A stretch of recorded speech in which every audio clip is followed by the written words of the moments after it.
Baik, kita mulai ya. Eh,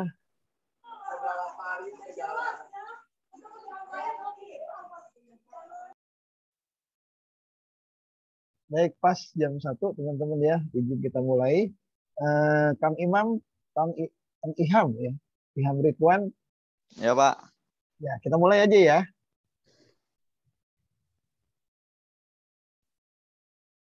Kita itu mau belajar jadi pengusaha ya. Belajar jadi pengusaha, wirausaha, bukan belajar jadi karyawan. Harus benar-benar pandai menghargai waktu ya. Waktu itu ibarat pedang, waktu itu ibarat time is money, wal asri innal insana lafi khusrin ya. Jadi saya abaikan teman-teman yang terlambat. Toh mereka mau berhasil atau enggak bukan ada di saya ya, tapi ada di masing-masing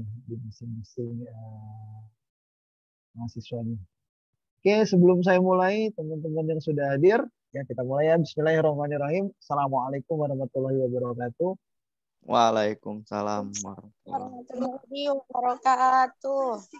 Terima kasih yang sudah join tepat waktu. Terima kasih yang sudah bergabung tepat waktu. Saya catat beberapa nama ini ya, dapat poin ya. Saya selalu menghargai mahasiswa, saya berikan apresiasi poin untuk nanti tambahan nilai-nilai tugas dan yang lain. Oke, sebelum masuk ke materi, buat yang hadir, bisa nanti titip pesan buat teman-teman yang lainnya, perhatikan saya akan selalu transparan dengan nilai ya. Utamanya adalah nilai tugas ya. Perhatikan nilai tugasnya sudah saya berikan nilai.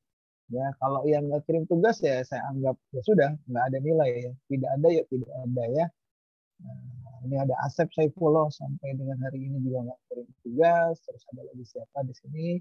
Saya akan selalu memberikan laporan-laporan nilai. Ada yang masih 0 dan seterusnya. Lalu ada beberapa yang nilainya saya pukul rata 50 ya karena saya duga itu copy paste. Ya. Anda itu mau jadi wisudawan, Anda itu mau jadi pemimpin, Anda itu mau jadi bos, ya. Teriak-teriak korupsi, tapi Anda sendiri korupsi sama jawaban orang. Ini copy paste semua ini, nilainya 50 ya.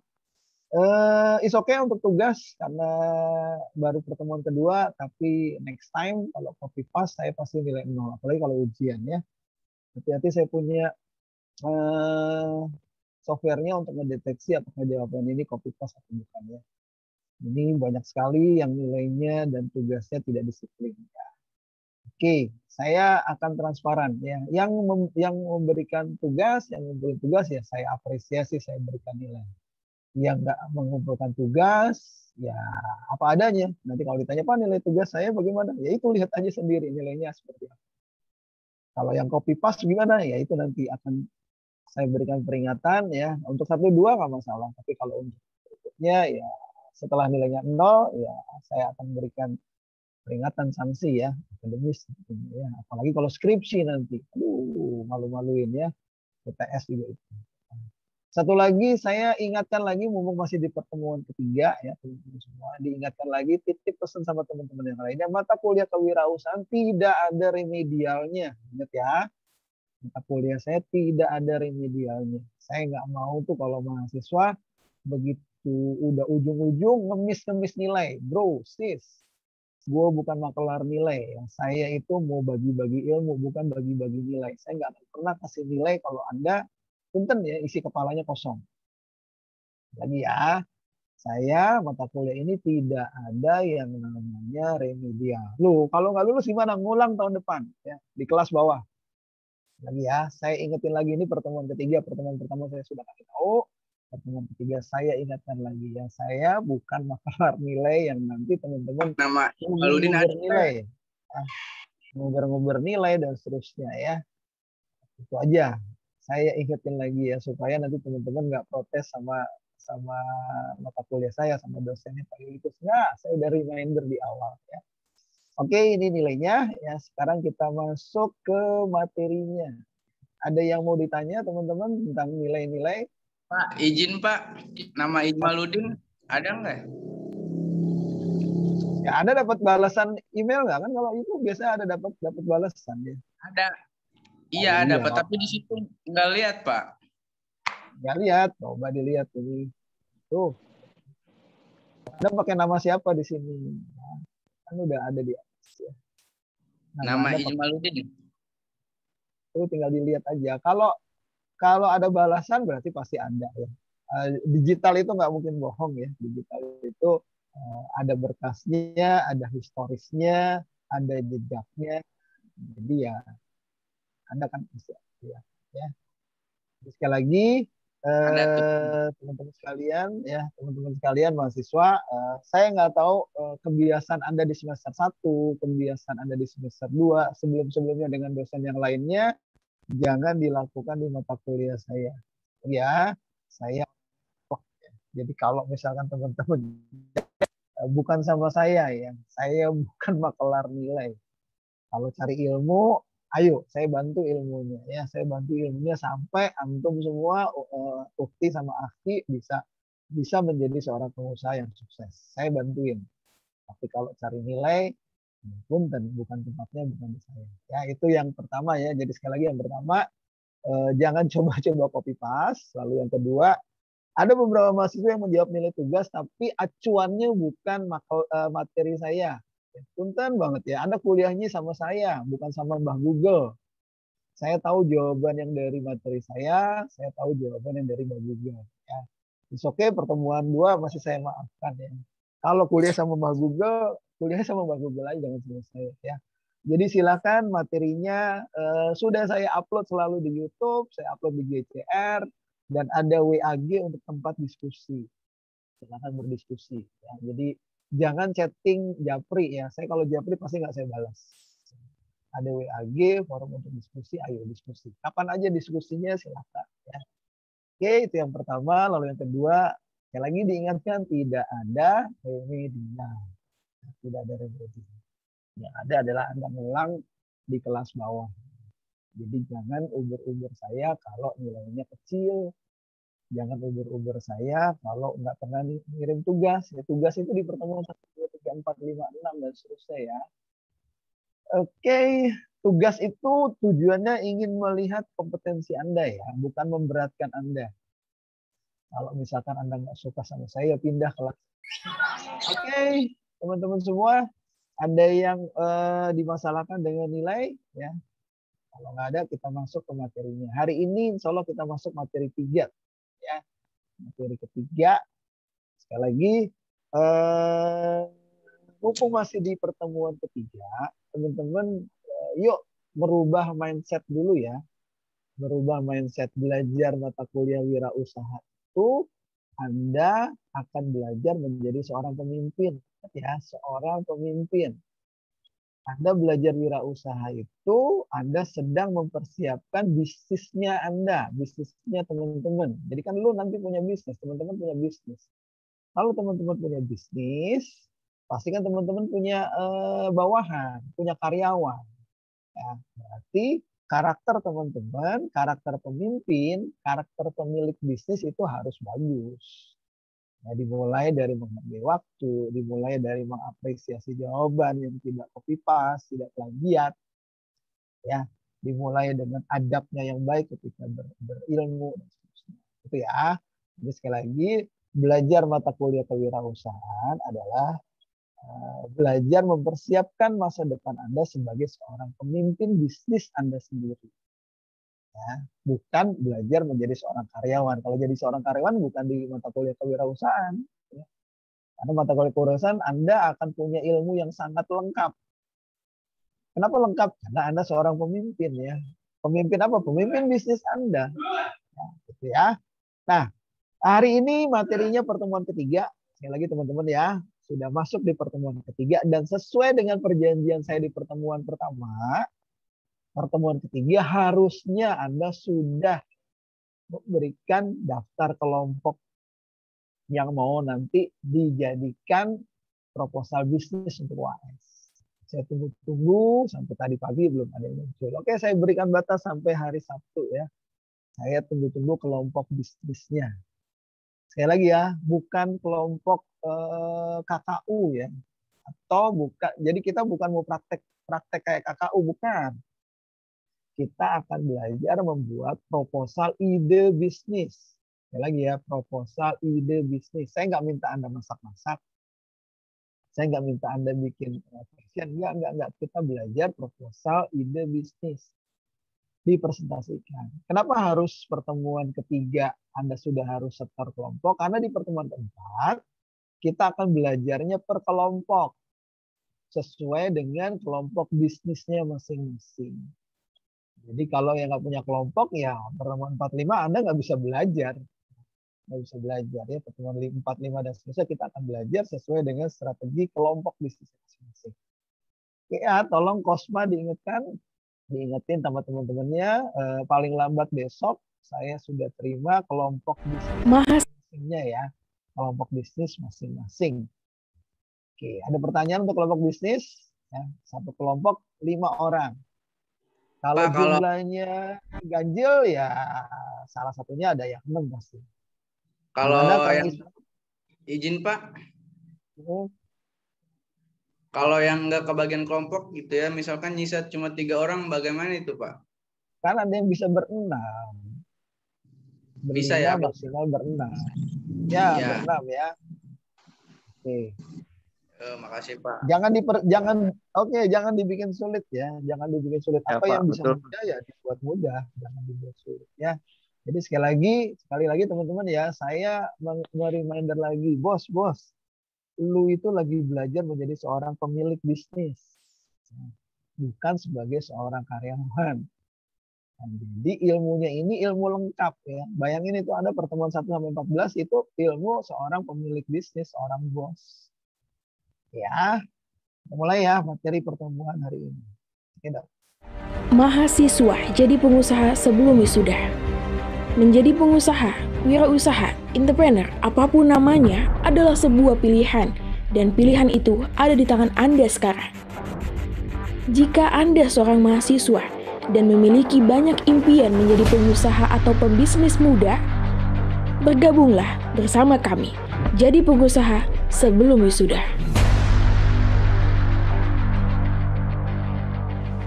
Oke, ini trailer sedikit ya, karena sekarang saya mulai 1 Oktober alhamdulillah diamanahkan sebagai kepala Latansa Masiro Entrepreneur Center. Jadi sengaja saya mengajak mahasiswa Latansa dari mulai semester 1 sudah bisnis coach sama saya ya. Jadi mata kuliah kewirausahaan nggak ada lagi di semester 7 nanti next time. Sudah mulai di semester 1 ya. Kenapa? Karena bisnis itu harus di semester 1. Kalau udah semester 7 harusnya ketuaan ya. Ketuaan karena Anda fokusnya di skripsi. Tapi nggak ada kata terlambat ya. Nah, oke, sebelum kita masuk materi, saya mau review materi pertemuan yang kemarin. Banyak dari mahasiswa kelas 7C yang menjawab tentang environment business. Ini nih, ngambil copy paste dari Google. Saya ketawa sendiri ya. Overview business of environment. Aduh ya. Yang menjawabnya benar sesuai dengan apa yang saya berikan di slide, itu saya kasih keterangan excellent ya. Saya kasih nilai 100. Ya. Oke, teman-teman semua, calon bos ya, saya panggilnya bos ya. Bos-bos semua, overview business environment ini artinya adalah cara pandang Anda. Overview itu melihat. Ya, environment itu lingkungan. Bisnis itu bisnis. Jadi cara melihat Anda sebagai seorang pemilik bisnis itu apa aja sih yang nanti akan Anda hadapi. Lingkarannya ada 3 tuh teman-teman. Penjelasannya simpel, sederhana. Yang pertama, perhatikan ya bos-bos. Yang pertama, ya saya review sedikit materi kemarin supaya Anda makin paham nih ya, belajar wirausaha itu belajar apa. Yang pertama adalah yang pakai bagian paling bawah. Paling dalam itu namanya lingkaran internal. Internal berarti lingkaran paling dalam. Ya, artinya lu itu ketika sebagai bos, audionya kalau nggak bicara dimatikan ya. Lu itu kalau mau jadi bos atau nanti jadi pemilik usaha, tanggung jawab internalnya adalah Anda sendiri sebagai owner. Owner itu apa? Pemilik usaha. Lalu Anda tanggung jawab sama siapa? Employee. Employee itu siapa? Karyawan Anda. Lalu yang di dalam itu siapa yang diurusin lagi? Customer Anda yang beli produk Anda. Nah, udah ini lingkaran yang paling kecil di dalam. Jadi sebagai pemilik bisnis, Anda adalah ownernya, lalu Anda bertanggung jawab sama employee Anda, karyawan Anda yang misalkan bisa 10, 1000 ya. Ini owner ini akan punya tanggung jawab yang luar biasa. Kenapa? Anda akan menggaji banyak karyawan. Ya, Anda bos ya, Anda bukan cuma dapat gaji, tapi Anda bukan cuma dapat gaji, tapi Anda akan menggaji karyawan. Kenapa? Karena Anda punya omset besar dari hasil pembelanjaan customer. Ini yang lingkaran yang paling dalam. Jadi sebagai seorang pemilik bisnis, bisnis environment Anda adalah Anda paham internalnya.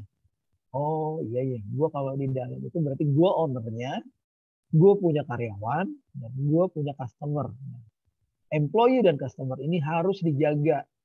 Dijaga apa? Supaya employee kerjanya benar, nggak ada yang kabur, nggak ada yang datangnya terlambat, nggak ada yang korupsi. Nah, itu kan tanggung jawab pemimpin.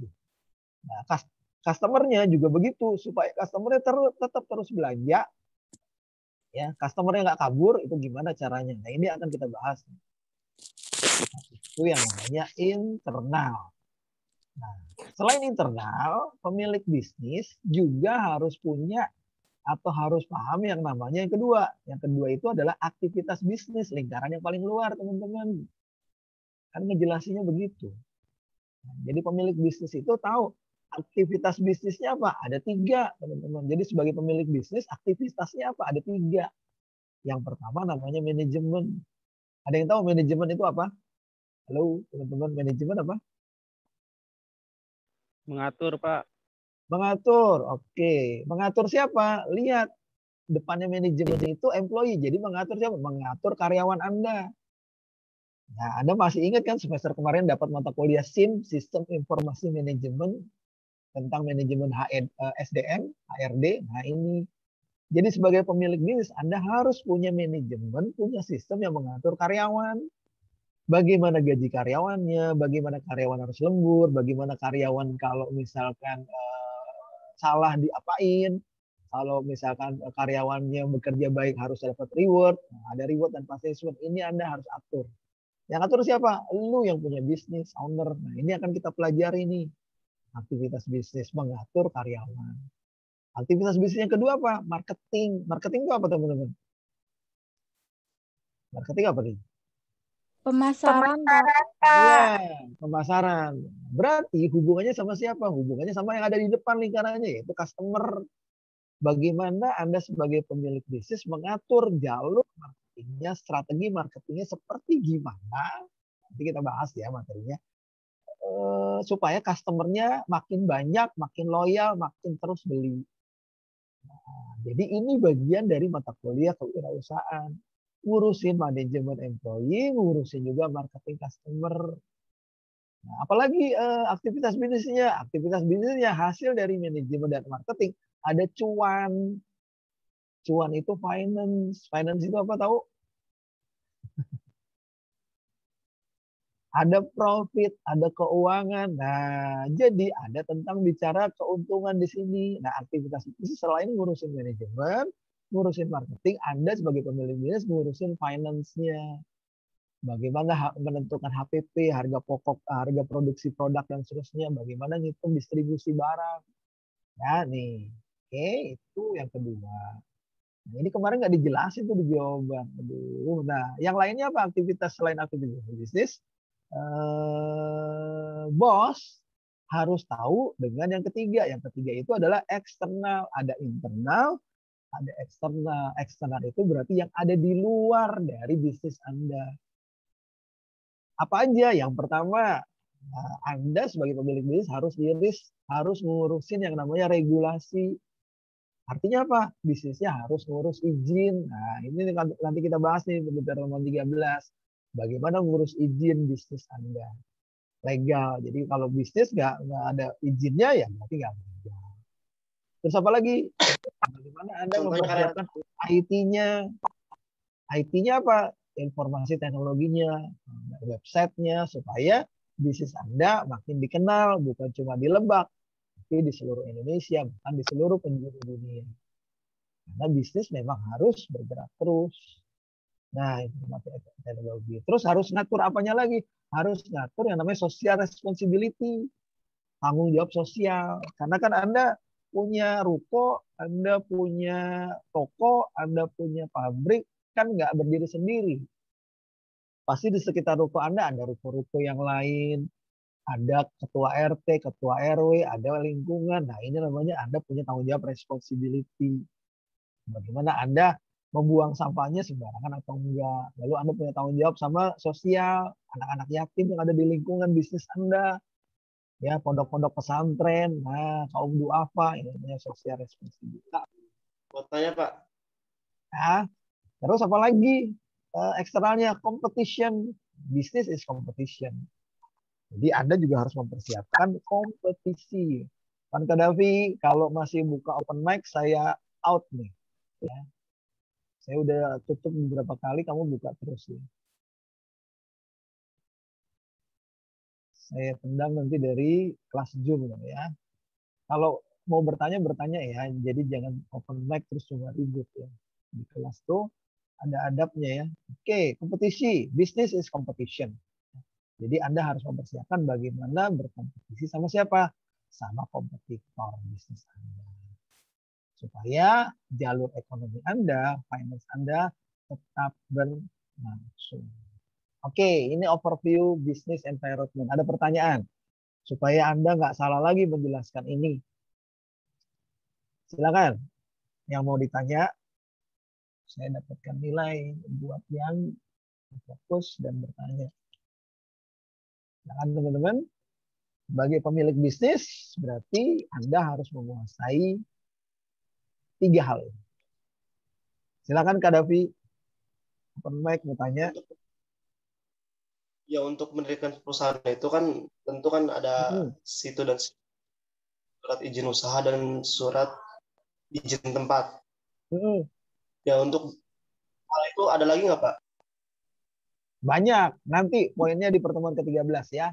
Ada tentang hak paten ya. Jadi Anda punya logo itu harus didaftarkan karena logo kalau nggak punya hak paten ya nanti dibajak sama orang.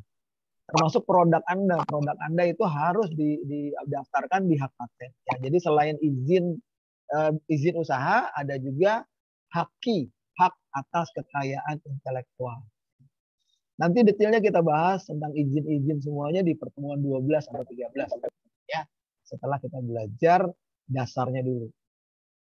Oke, ada yang lain teman-teman yang mau ditanyakan tentang lingkungan bisnis yang nantinya Anda harus pahami sebagai pemilik bisnis. Jelas ya, jadi sekali lagi ada 3 ya. Internal berarti Anda harus paham bahwa Anda pemiliknya, Anda punya karyawan dan Anda punya customer yang harus dipertanggungjawabkan, dikelola, di-manage ya. Nah, terus aktivitas bisnisnya ada berapa? Ada 3. Bagaimana memanage? Memanage siapa? Memanage karyawan supaya karyawannya nggak kabur ya, supaya karyawannya nggak nakal, supaya karyawannya nggak korupsi kan gitu. Anda harus atur semuanya. Ya, makin banyak karyawan, otomatis karyawannya pasti punya trouble ya. Berselisih sama karyawan, ada karyawan yang berantem, ada karyawan yang jatuh cinta sama karyawan, aduh, dan seterusnya. Pasti suka duka. Nanti kita belajar tentang SDM. Lalu aktivitas bisnis apa lagi? Tadi ada marketing. Marketing itu strategi marketing supaya customernya makin banyak dan makin loyal. Lalu aktivitas bisnisnya apa? Ngurusin finance dan keuangan perusahaan. Ya. Lalu yang terakhir adalah eksternal yang ada di lingkungan luarnya yang harus dikuasai. Baik, kalau nggak ada, sekarang kita masuk materi hari ini. Nah, sebelum masuk materi hari ini, sekali lagi teman-teman, ya, siapkan kelompok project bisnisnya. Isinya kayak begini nih. Nanti buat teman-teman yang sudah ngirim kelompok project bisnisnya, saya akan kirimkan contoh proposalnya. Ya. Jadi siapkan nama perusahaannya. Ya, Anda punya ide kreatif lah nama perusahaan apa. Terus project ide bisnisnya, sekali lagi jangan kuliner lagi, jangan fashion lagi. Ide bisnis apa? Misalkan punya ide bisnis aplikasi nikah online, ayo bikin ide bisnis nikah online. Kan sesuatu yang nggak tabu itu ya, belum ada. Aplikasi apa misalkan. Jadi keluar dari mata kuliah ini Anda punya startup baru gitu ya. aplikasi startup untuk teman-teman yang KKU supaya yang KKU itu nggak lagi di Tokopedia, Bukalapak, tapi aplikasi Lapak Kampus. Keren, belum ada tuh di Lapak. Lapak Kampus, satu aplikasi khusus kampus-kampus yang ada di Lebak, ya, Anda kuasai itu kan. Ya, lalu tunjuk direksinya siapa, ketuanya, SDM-nya siapa, marketingnya siapa, bagian purchasing-nya siapa, bagian purchasing siapa, ya. Paling lambat besok jam 6 sore ya, supaya pertemuan pekan depan kita sudah fokus sama bisnisnya masing-masing ya. Ide bisnis ya. Jadi saya nggak perlu ngajarin Anda untuk masak lagi, nggak. Kita akan belajar proposal ide bisnis supaya proposalnya bagus, keren, dan proposal ini dilirik oleh investor. Investor apa? Investor yang nanti memodali bisnis Anda. Ya. Oke. Kan proposal yang bagus itu akan menjadi daya tarik supaya investor memodalin bisnis Anda. Ya. Bisnis apa? Cucian mobil kan keren tuh. Bisnis cuci mobil pakai robot. Ide bisnis aja ya. Ide bisnis kan di Lebak misalkan belum ada. Kalau udah ada, buat yang lebih keren lagi, buat yang lebih modern lagi. Ya. Oke, ingat ya, ini paling lambat besok. Dikirim di WA. Oke, yuk, silakan Mita. Kalau kelompok Mita satu orangnya dari kelas A itu boleh apa harus dari tetap sekelas aja, Pak? Ada yang dari kelas A? Siapa? Iya. Mukmini, Pak. Siapa? Mukmini. Kenapa jadi nyebrang ke kelas C? Ini Pak, tadinya awalnya sama kelompok kakak UKAM, Pak. Dianya di Oke. Siap, nggak apa-apa ya. Nanti tinggal nanti begitu presentasi berarti teman-teman yang di kelas A ikut di kelas C ya. Jadi waktu nanti presentasi di UAS ya. Iya, Pak. Izin bertanya. Siap, silakan Teh. Kan ide bisnis kayak gini tuh kan kata Bapak yang tadi kayak ide mencuci mobil pakai robot kayak gitu.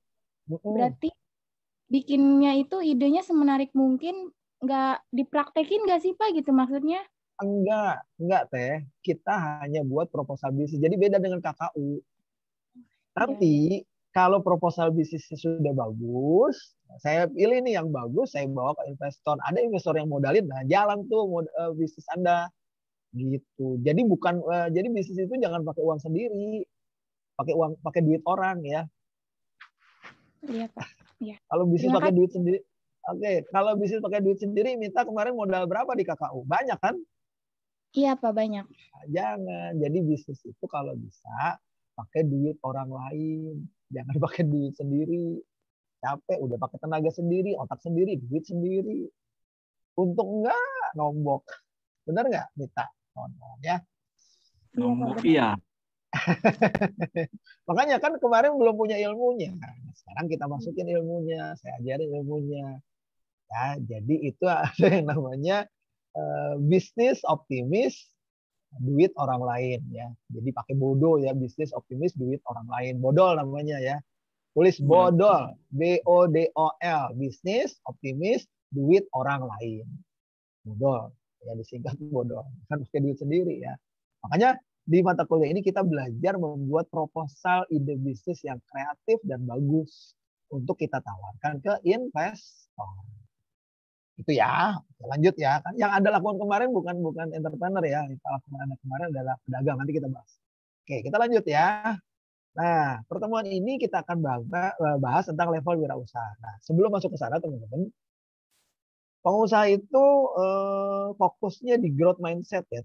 Jadi bos itu jangan baperan. Kalau Anda jadi bos baperan, anak buahnya kabur. Nah, yang baperan itu biasanya pakai mindset yang fixed mindset. Ya. When I'm frustrated, I give up. Kalau saya frustasi, saya menyerah atau kayak gitu. I stick to what I know. Saya sedih dengan apa yang sudah saya lakukan. I'm either good at or saya nggak tahu lagi saya harus melakukan apa. Itu karakter yang fixed mindset. Ya, baru diminta bikin dream book aja udah, aduh Pak bikin dream book, udah aja ngeluh. Aduh, itu namanya fixed mindset. Ya. Jadi sebagai pemilik bisnis Anda pakai growth mindset. Growth itu artinya apa teman-teman? Tumbuh. Failure is an opportunity to grow. Kegagalan itu adalah kesempatan untuk saya bisa tumbuh, gitu kata-katanya. I can learn to do anything I want. Saya bisa belajar apapun yang saya mau. Nah, itu namanya pengusaha. Challenge help me to grow. Tantangan membuat saya tumbuh. Challenge help me to grow. Tantangan itu menolong saya untuk bisa tumbuh. Feedback is constructive. Feedback itu artinya kritikan itu membuat saya menjadi konstruktif, tegar, kuat. I like to try new things. Saya selalu ingin coba sesuatu yang baru, gitu ya. Jadi sekali lagi jangan pernah melihat sebuah masalah itu menghambat bisnis Anda. Sekali lagi ya, Anda itu pemimpin. Kalau pemimpinnya baperan, anak buahnya kabur semua. Ya. Di sini ada 27 orang yang hadir, berarti ada 27 calon pemilik bisnis. Amin, gitu teriak. Amin ya Allah. Nah, gitu ya. Ya, target saya kelas-kelas. Ya, makanya kemarin minta bikin dream plan. Ya, dream plan itu sama aja Anda sedang membuat doa. Banyak anak muda punya doa, tapi doa itu cuma tersirat. Doa itu tidak tersurat. Tersirat itu teman-teman, doa itu cuma ada di angan-angan. Ketika dituangin, doa itu hilang. Makanya doa itu harusnya tersurat, doa itu ditulis, doa itu digambar gitu loh. Jadi dream plan kemarin teman-teman udah bagus. Nah, jangan disimpan jangan disimpan di bawah bantal, tempel di tembok. Ya, atau tempel ketika Anda sholat menghadap kiblat tuh di ujung kiblatnya. Jadi ketika berdoa itu terbayang terus. Itu yang kita lakukan. Salawatin tuh dreamnya, dream plan-nya. Jadi kenapa saya minta teman-teman buat dream plan? Untuk teman-teman belajar menuliskan doa. Sekali lagi ya, banyak anak muda punya mimpi tapi cuma tersirat.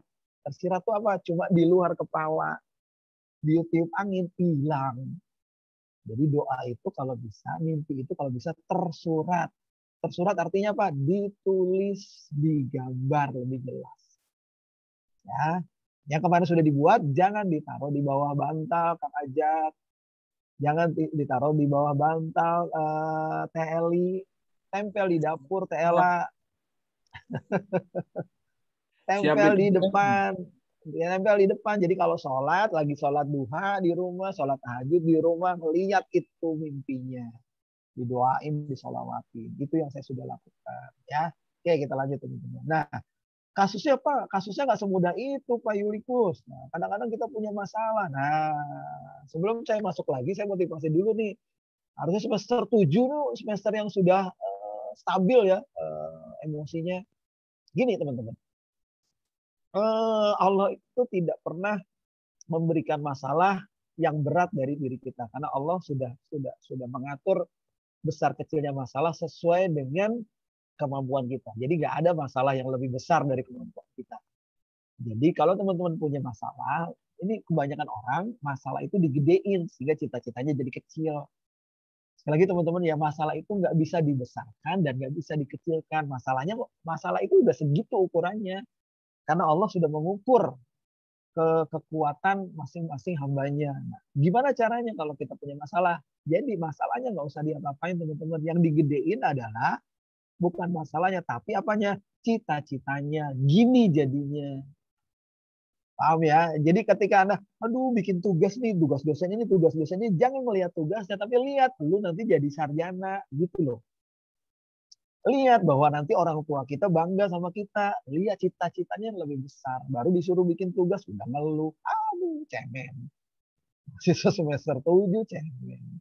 Paham ya, Kang Dendi, Kak Danisa, dan seterusnya. Jadi, kalau ketemu masalah, jangan lihat masalah, lihat cita-citanya. Kebayang tuh cita-cita lu wisuda, ada orang tua, terus nikah, terus jadi pengusaha, kan keren tuh. Kalau cuma ngeluhin masalah, ya udah muter-muter aja di situ ya. Oke, lanjut ya, kita masuk lagi, ini motivasi. Jangan sampai teman-teman punya singkatan KTP. Teh Novita bisa bacain KTP tuh singkatan apa Teh Novita? Kuliah tanpa prestasi. Kuliah tanpa prestasi. Kalau di karyawan, di perusahaan, KTP itu singkatan dari karyawan tanpa prestasi. Nah, kalau mahasiswa semester 7, itu saya ganti K-nya jadi kamu tanpa prestasi. Kenapa kuliah tanpa prestasi? Kenapa kerja tanpa prestasi? Karena Anda sering biasanya melakukan yang 5M. Masih suka ngeluh, masih suka ngedumel, masih suka ngomel, ngeyel, ngegosip. Aduh, capek atuh teh. Capek kan kalau suka ngeluh, ngedumel, ngomel, ngeyel, ngegosip. 5M. Ya, sekali lagi kelas 7C nggak ada lagi teman-teman yang ngeluh lagi, ngomel lagi, ngeyel lagi, ngegosip lagi. Kalau teman-teman melakukan 5M, hati-hati, hidayah antum tuh dicabut sama Allah. Kenapa? Karena orang-orang yang 5M ini orang yang tidak mensyukuri nikmat Allah. Itu kata kuncinya. Orang yang ngeluh itu tidak bersyukur. Orang ngedumel itu tidak bersyukur. Orang ngomel itu tidak bersyukur. Orang ngeyel tidak bersyukur. Orang gosip tidak bersyukur. Kalau mensyukuri nikmat dari Allah, dia jalanin aja ikhlas. Ya, 7C, semangat 7C. Mana suaranya? Pak. Semangat, Pak. Oke, siapa tuh yang teriak Pak? Oke, lanjut ya teman-teman ya. Hari ini teman-teman akan melihat sesuatu yang beda ya. Keluar dari mata kuliah pertemuan 3, biasanya di pertemuan ketiga ini tempatnya teman-teman ngegas jadi pengusaha ya. Materinya dahsyat nih. Oke, sekarang kita masuk materinya ya. Nah, ketika teman-teman mau jadi pengusaha, ya biasanya saya ambil satu kata-kata dari Presiden SBY. Ada yang tahu Presiden SBY itu presiden keberapa? Dulu. Presiden keberapa? Yuk. Ayo. Kelima, Pak. Hafifah. Yes, Hafifah dapat nilai 100. Saya tambahin. Oke, terima kasih Hafifah. Kelima. Sama-sama, Pak. Yang lain terlambat ya. Kata Presiden SBY, putus-putus. Ya, cari sinyalnya naik atas pohon biar nggak putus-putus. Kalau di kelas kalau di kelas ini seru nih. Oke teman-teman semua, Presiden SBY bilang wirausahawan itu adalah pahlawan sebenarnya. Jadi pahlawan sebenarnya itu adalah wirausahawan. Pahlawan apa? Pahlawan bisnis, pahlawan ekonomi, dan pahlawan pembangunan. Kenapa? Karena wirausahaan itu bukan mencari atau menunggu peluang, tapi menciptakan peluang. Makanya teman-teman saya minta dream plan, bikin ide bisnis. Itu menciptakan sebuah peluang. Gini gitu teman-teman.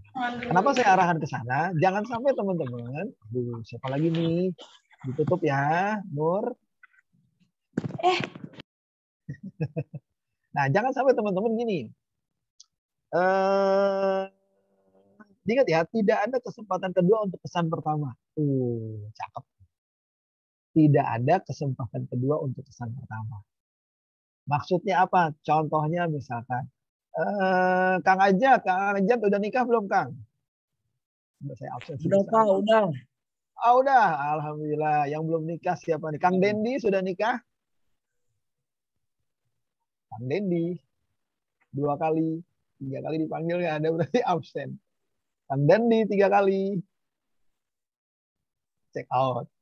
Teh Fitri Wulandari. Ya, 1 Pak. kali. Oke, Teh udah berkeluarga belum Teh? Belum, Pak. Udah punya jodoh belum Teh? Teh Fitri udah punya jodoh belum? Teman, Pak.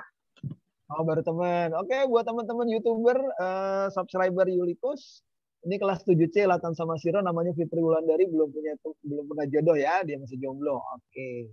Biar dia nanti didengerin sama YouTuber di seluruh Indonesia. Oke. Sekalian dipromosiin ya. Siapa lagi yang masih jomblo? Yuk saya promosiin. Nah, teman-teman gini. Ketika teman-teman melakukan proses penawaran atau menjadi seorang pemilik bisnis atau ingin menarik perhatian orang lain, kata kuncinya ini, tidak ada kesempatan kedua untuk kesan pertama. Artinya kesan pertama itu harus menggoda. Kesan pertama itu harus orang selalu ingat. Nah, ini kata kuncinya. Jangan sampai nanti ketika teman-teman sudah jadi pemilik bisnis, mau nawarin bisnis, terus orang nanya gini, kamu siapa? Siapa kamu? Who are you? Atau lu siapa? Atau orang cuekin, who the hell are you? Gue nggak penting sama lu. Ini repot. Nah, kalau 5 kata ini sampai di telinga Anda, itu artinya Anda tidak punya kesan buat mereka. tidak punya kesan buat customer, tidak punya kesan buat rekan bisnis Anda. Nah, berarti bagaimana caranya untuk membangun bisnis? Yang pertama adalah Anda harus melakukan yang namanya personal branding, bukan product branding. Dicatat teman-teman ya, branding itu ada 3. Yang pertama namanya product branding. Product branding itu berarti yang di branding adalah produknya. Ya, yang kedua namanya personal branding. Berarti yang di branding itu adalah personality-nya, pemilik produknya. Nah, product branding, personal branding. Lalu yang ketiga namanya corporate branding. Kalau corporate apa teman-teman? Perusahaannya yang di branding. Ya, jadi sekali lagi ada product branding, ada personal branding, ada corporate branding. Kalau product branding, Anda punya produk, di-brandingkan. Kalau produknya masih baru, nggak dikenal sama orang, berat teman-teman. Jadi sebagai pemilik bisnis yang newcomer, orang baru, jangan main di product branding. Kenapa? Karena produk Anda masih belum apa-apa. Kecuali produknya udah keren. Nah, berarti kekuatannya dibangun di mana? Di personality Anda. Jadi buat personality Anda menjadi lebih baik di mata orang lain. Contoh misalkan, saya panggil, siapa lagi nih ya? Saya panggil misalkan Esta. Esta. Iya, Pak. Esta umurnya udah berapa? 22, Pak. Oke, 22 tahun. Berarti selama 22 tahun Esta lahir di muka bumi, sudah banyak orang kenal sama Esta. Bener nggak Esta? Gimana, Pak? Maaf. Selama 22 tahun Esta lahir, nama Esta artinya sudah dikenal oleh banyak orang. Minimal di lingkungan keluarga kenal yang namanya Esta. Iya, Pak. Betul? Habis itu Esta naik SD. Sekolah TK. Berarti punya teman-teman TK. Masuk SD, punya teman-teman SD. Masuk SMP, punya teman-teman SMP. Masuk SMA, punya teman-teman SMA. Masuk semester 1, 2, 3, dan seterusnya. Berarti temannya Esta banyak nggak? Banyak, Pak. Yang kenal Esta banyak nggak? Banyak. Nah, daripada kita nawarin produk yang baru, orang nggak kenal, lebih baik kita perbaiki personality kita supaya orang suka sama kita. Itu namanya personal branding. Paham Esta, teman-teman? Iya, Pak. Jadi senjata pertama kita sebagai pemilik bisnis, jangan lakukan yang namanya product branding. Tapi lakukan yang namanya personality branding. Supaya apapun yang Esta jual, apapun yang Ahmad jual, apapun yang Ajat jual, orang pasti beli. Kenapa? Karena orang suka dengan personality-nya. Paham sampai di sini ya? Kalau Anda punya produk baru, capek banget nawarin ke orang lain karena orang lain belum kenal sama produknya. Tapi orang lain sudah kenal sama nama Anda. Itu namanya personal branding, teman-teman. Kalau personal branding sudah bagus, baru produk branding yang disampaikan. Kalau produk brandingnya sudah bagus, baru naikin corporate brandingnya. Corporate itu perusahaannya teman-teman dikenalkan sama orang lain. Jadi strateginya gitu ya, personal, produk, baru corporate. Nah, langsung lanjut nih, personal branding itu apa? Personal branding itu identitasnya kamu. Kamu itu brand, saya juga brand. Kita semua punya brand. Tikus aja punya nama. Jadi brand itu nama kita. Nama kita tikus, kalau cuma tikus nggak bagus, tapi begitu dikasih nama Mickey Mouse, dia terkenal, punya duit. Bebek, coba bebek itu wek. Begitu sama Walt Disney diganti, dikasih namanya Donald Bebek, Donald Duck, jadi keren. Tuyul yang botak, coba tuyul botak, jelek, tapi begitu dikasih nama Upin Ipin, jadi keren. Ya kan? Punya banyak komersialnya. Kan Upin Ipin itu karakter sebetulnya kayak tuyul aja, botak sana, duaan botak, bocah kecil, 2 botak. Tapi begitu punya nama Upin Ipin jadi keren. Itu namanya personal branding. Lalu bagaimana cara membuat personal branding? Caranya begini teman-teman. Jadi caranya ada 4 teman-teman. Jadi sebagai pemilik bisnis, ketika Anda mau mempersonalkan diri Anda, ada 4. Yang pertama adalah diferensiasi. Diferensiasi itu artinya perbedaan. Anda punya perbedaan antara si A sama si B. Diferensiasi kamu tuh apa gitu. Ya. Perbedaan kamu dengan si yang lain tuh apa? Perbedaan si Danisa sama Ella tuh apa? Perbedaan Esta sama Fitri tuh apa? Perbedaannya Adiska sama Ahmad sama Ajat tuh apa? Cari diferensiasinya. Itu namanya diferensiasi. Nanti kita bahas. Yang kedua positioning. Positioning itu packaging.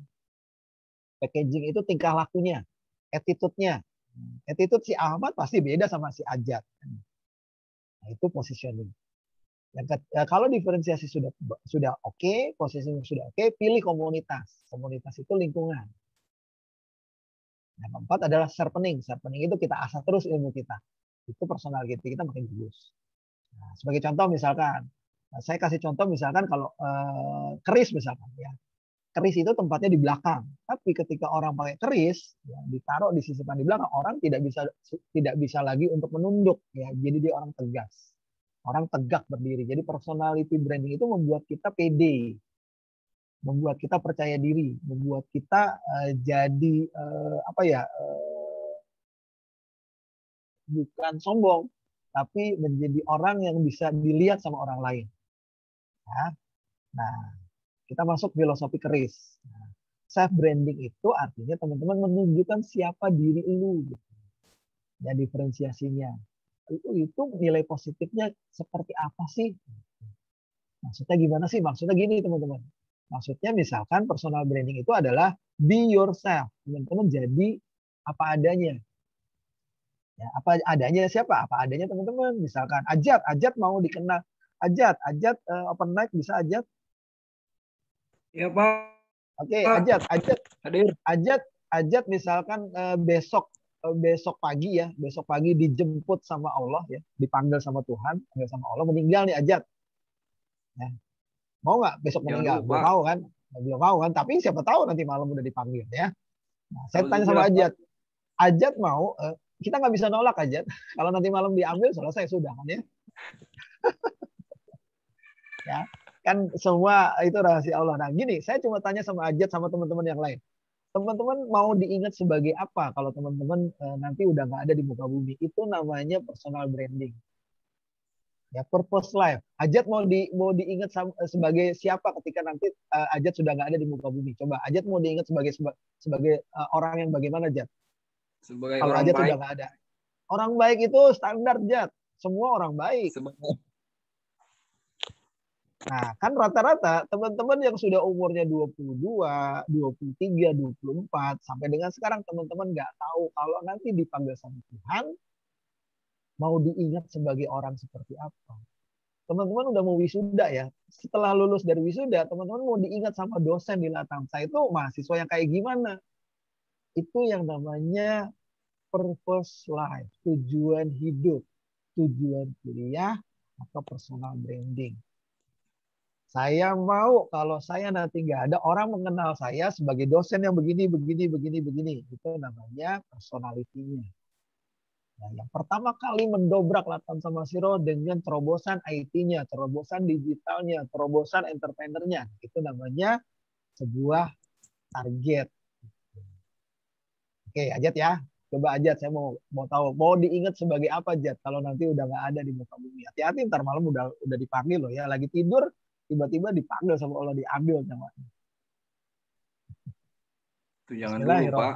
Bismillahirrahmanirrahim. Kullu nafsin dha'iqatul maut. Setiap makhluk hidup pasti mati. Emang nanti kalau ada yang malam datang ke Ajat nih, jangan gua dulu, Adiska dulu, nggak bisa. Jangan gua dulu, ketua RT dulu, kan nggak bisa nolak Ajat. Jangan Ajat dulu, Pak Yulikus dulu, nggak bisa Ajat.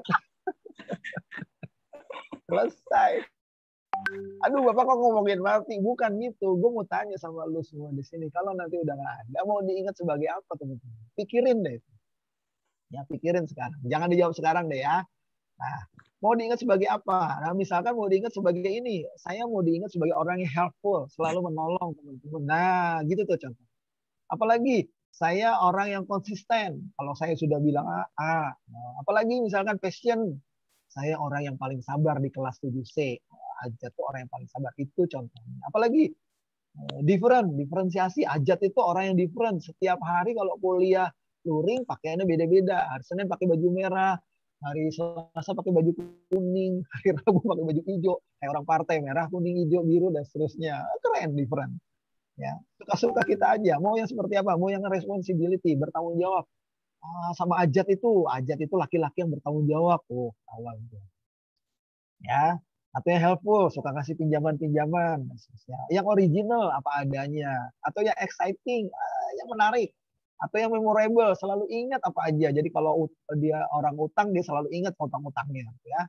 atau yang everywhere, selalu ada di mana saja. Nah, itu pilihan teman-teman semua. Itu namanya personal branding. Nah, semester 7 harus sudah mulai mempersiapkan dirinya mau diingat sebagai apa ya. Yang kedua, kalau sudah mulai diferensiasi, yang kedua adalah positioning. Positioning itu apa? Positioning itu adalah packaging. Packaging itu apa? Packaging itu attitude. Cara bicara, cara tingkah laku, cara berpakaian, cara berkomunikasi, cara bermedia sosial, itu namanya positioning. Nah, kalau sudah seperti itu, baru teman-teman tentukan. Itu yang namanya community. Pilih komunitas yang bisa mengangkat personality teman-teman, bukan komunitas yang melemahkan diri teman-teman. Dan jangan pilih komunitas yang membuli teman-teman, tapi komunitas yang bisa mengangkat personal branding teman-teman. Ya, itu komunitas. Dan yang terakhir namanya sharpening. Sharpening itu ngasah, scale up. Selalu belajar, dan belajar. Ya, scale up. Contoh misalkan, saya mau tanya sama open mic Ella Oktaviani. Ya, Ella Pak. bisa Oke, Ella bisa lihat slide-nya, Ella? Ya, Pak. Oke, Ella misalkan ya sama teman-teman nih misalkan. Ada sebuah kebakaran nih. Itu ada gedung ada kebakaran. Kalau Ella ada di posisi di lantai bawah, kira-kira kalau ada kebakaran seperti itu, tahu nggak lah? Kenapa, Pak? Maaf. Ella, kalau Ya. lagi ada tinggalnya di bagian bawah dari gedung tadi, paling bawah, kalau ada kebakaran nun jauh di sana, Ella bisa tahu nggak? Bisa sih, Pak. Dari mana tahu? Ya mungkin dari orang-orang rame gitu, Pak. Kebakaran gitu. Iya, tapi kebakaran tentang apa? Kan nggak tahu apa-apa. Ya, nggak tahu kalau kebakaran tentang apa, nggak tahu. Cuman kebakaran. Iya, dikasih taunya sama siapa? Sama orang yang sudah ada di atas. Iya. Karena orang yang ada di atas pasti lebih tahu lebih dahulu. Jadi, kalau kita ingin lebih tahu sama orang lain, kita harus apa? Baca, Ella? Yang tanda panah? Kita harus meninggikan kita dalam kehidupan. Iya, jadi kita harus meningkatkan skill kita dalam kehidupan.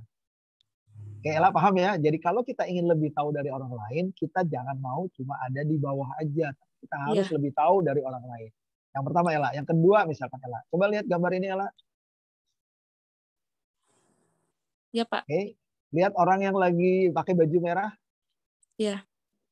Bedanya apa Ella? Orang yang baju merah yang ada di paling pendek sama dengan yang paling tinggi. Bedanya apa Ella? Kalau yang paling tinggi itu kayak semacam direktur gitu ya, Pak ya. Ya, terus? Kalau yang tengah itu sebagai apa sih kayak manajer tengah gitu ya. Terus kalau yang bawah itu sebagai karyawan gitu. Jadi yang kalau yang pertama itu jabatannya lebih tinggi gitu, Pak.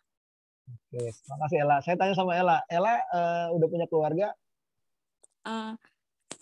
Maksudnya keluarga? Udah nikah? Udah. Udah nikah? Oke. Udah. Teman-teman, sayangnya Ella sudah nikah. Karakter Ella ini selalu melihat personality orang dari posisi harta, jabatan. Nah, iya. Bukan dari ilmu. Jadi Ella ini orang yang materialistis, saudara-saudara. Teman-teman YouTuber dengerin, Ella ini materialistis. Jangan lupa disubrek. Terus, Pak. Teman-teman lihat gambar ini ya. Ini ada gambar buku. Orang yang makin banyak baca buku, dia makin tahu banyak ilmu. Itu maknanya Ella, bukan masalah jabatan. Aduh. Iya. Saya lihatnya yang merah doang, Pak, nggak lihat yang samping. Iya, kamu selalu melihat posisi orang dari sisi atas, nggak lihat dari sisi bawahnya ya. Iya. Nah, ini kalau kita ketemuan enak nih ngebacain orang nih di kelas nih. Kita bacain orang terus kita hipnotis. Terus kita bongkar-bongkarin, Jat. Oke, lanjut teman-teman. Jadi teman-teman semua, ini analoginya adalah orang yang banyak ilmu itu akan banyak pengetahuannya dibanding orang yang pernah baca buku. Itu gambarnya bedanya kayak gitu.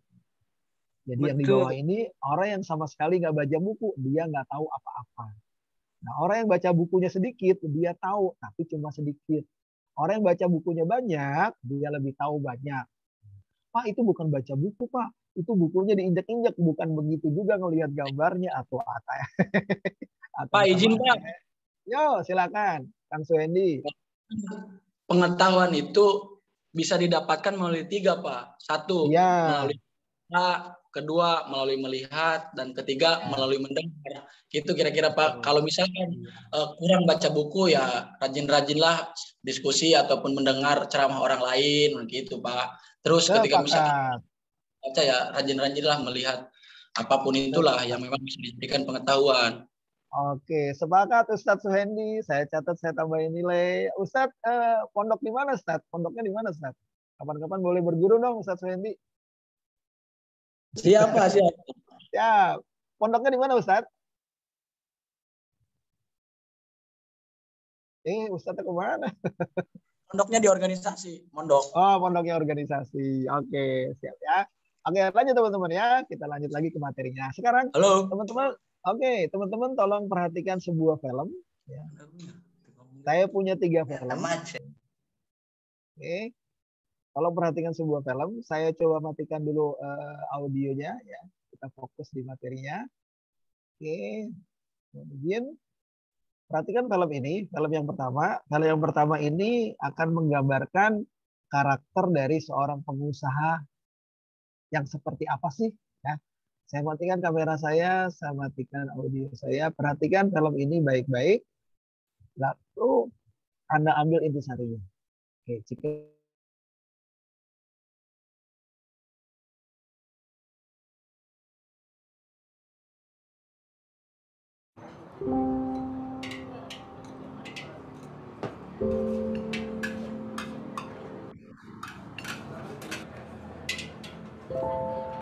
Nama gue Johnny. Bisnis gue ya restoran ini. Gue kerja keras bangun bisnis ini. Berharap bisa meningkatkan taraf kehidupan keluarga gue.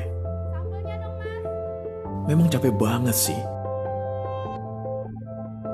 Dan sering makan hati lagi sama karyawan.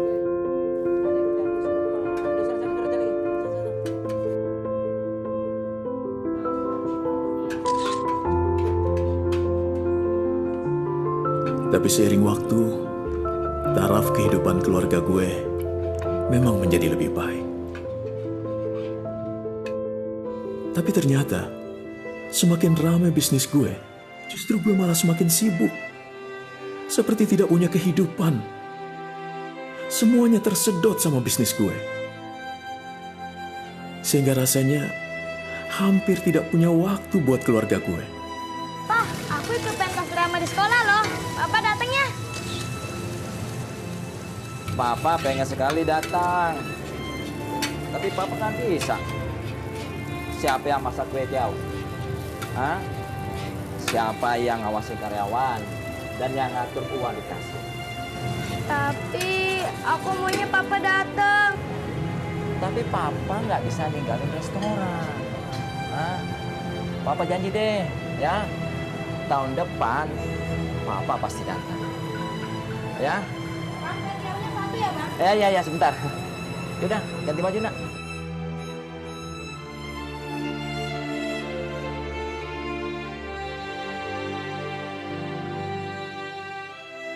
Capek banget rasanya. Semuanya harus gue. Semuanya harus gue. Sering gue bertanya, memang harus begini ya kalau punya bisnis sendiri?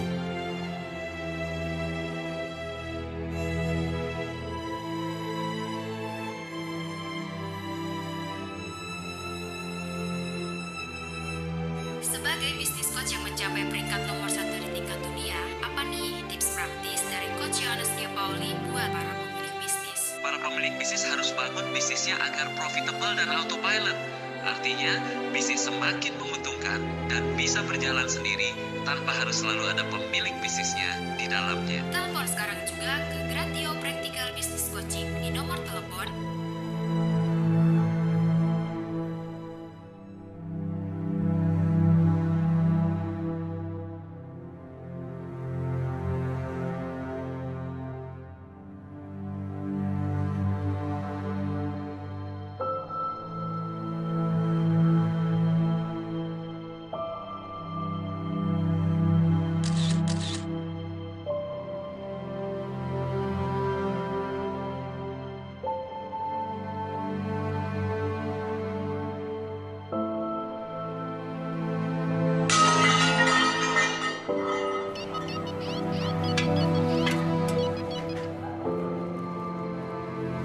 Halo, ya.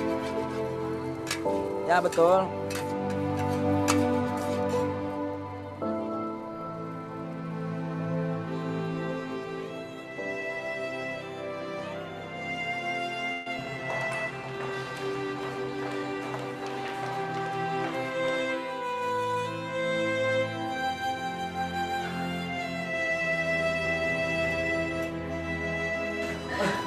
Bagaimana keadaan anak saya, Dok? Iya, Dok. Anak Bapak dan Ibu mengalami overdosis dan sudah tidak bisa tertolong lagi. Maaf. Romeo! Romeo anak saya, dokter. Romeo dokter anak saya. Romeo!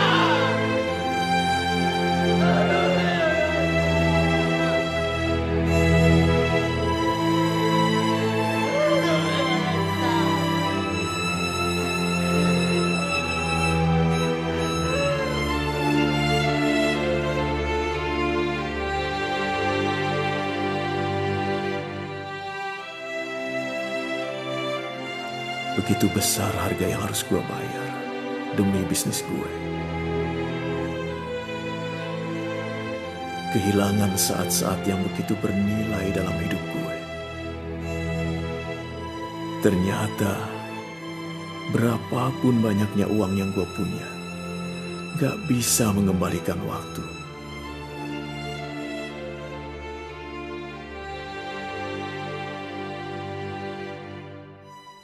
Ini bukan hidup yang gue mau.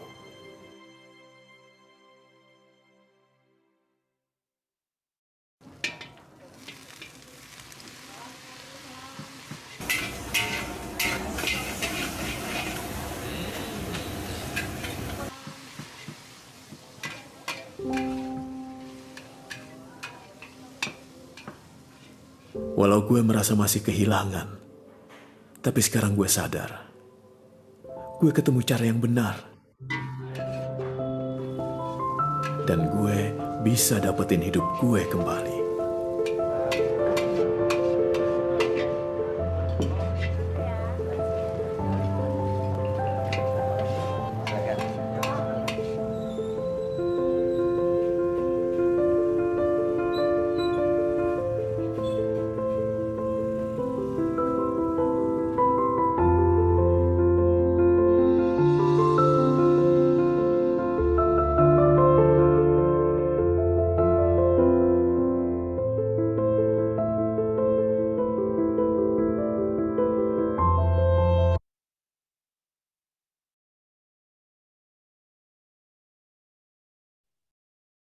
Oke, bentar saya buka dulu.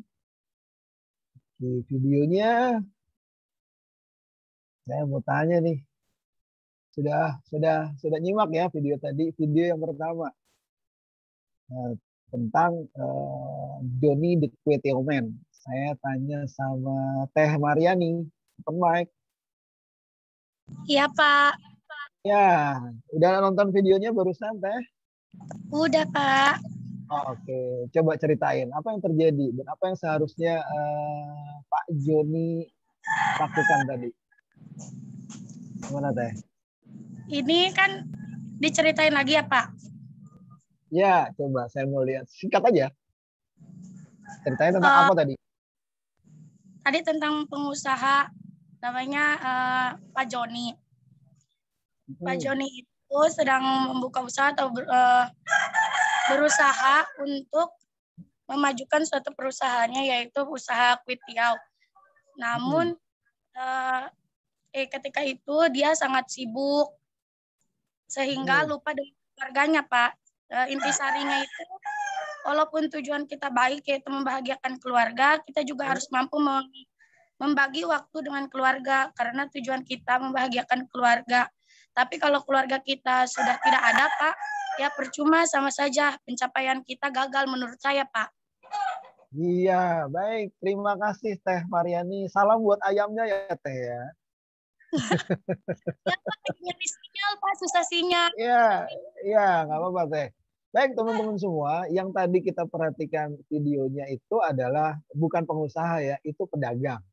Bagaimana si Joni berdagang ya, jualan kue tiaw sampai mengorbankan segala-galanya. Masih ingat materi pertemuan pertama tentang juggling kehidupan ya. Bahwa dalam kehidupan ini kita punya 5 bola ya, 5 bola, 4 bolanya itu terbuat dari kristal atau kaca. Kalau jatuh pecah semua. Ya, apa itu? Masih ingat teman-teman ya? 4 kaca itu apa aja? Keluarga, kesehatan, integritas, sama satu lagi apa? Silaturahim. Ya, sementara bola yang satu lagi yang terbuat dari karet adalah rezeki atau pekerjaan atau bisnis. Banyak orang fokus di pekerjaan sehingga melupakan keluarga, melupakan kesehatan, melupakan integritas, melupakan silaturahim. Padahal bola pekerjaan atau bola bisnis itu terbuat dari apa? Dari karet. Kalau jatuh dia mental lagi. Ya. Nah itu jangan sampai nanti teman-teman lakukan seperti itu ya. Itu pelajaran pertama tentang pedagang. Ya. Nah sekarang kita masuk yang kedua teman-teman.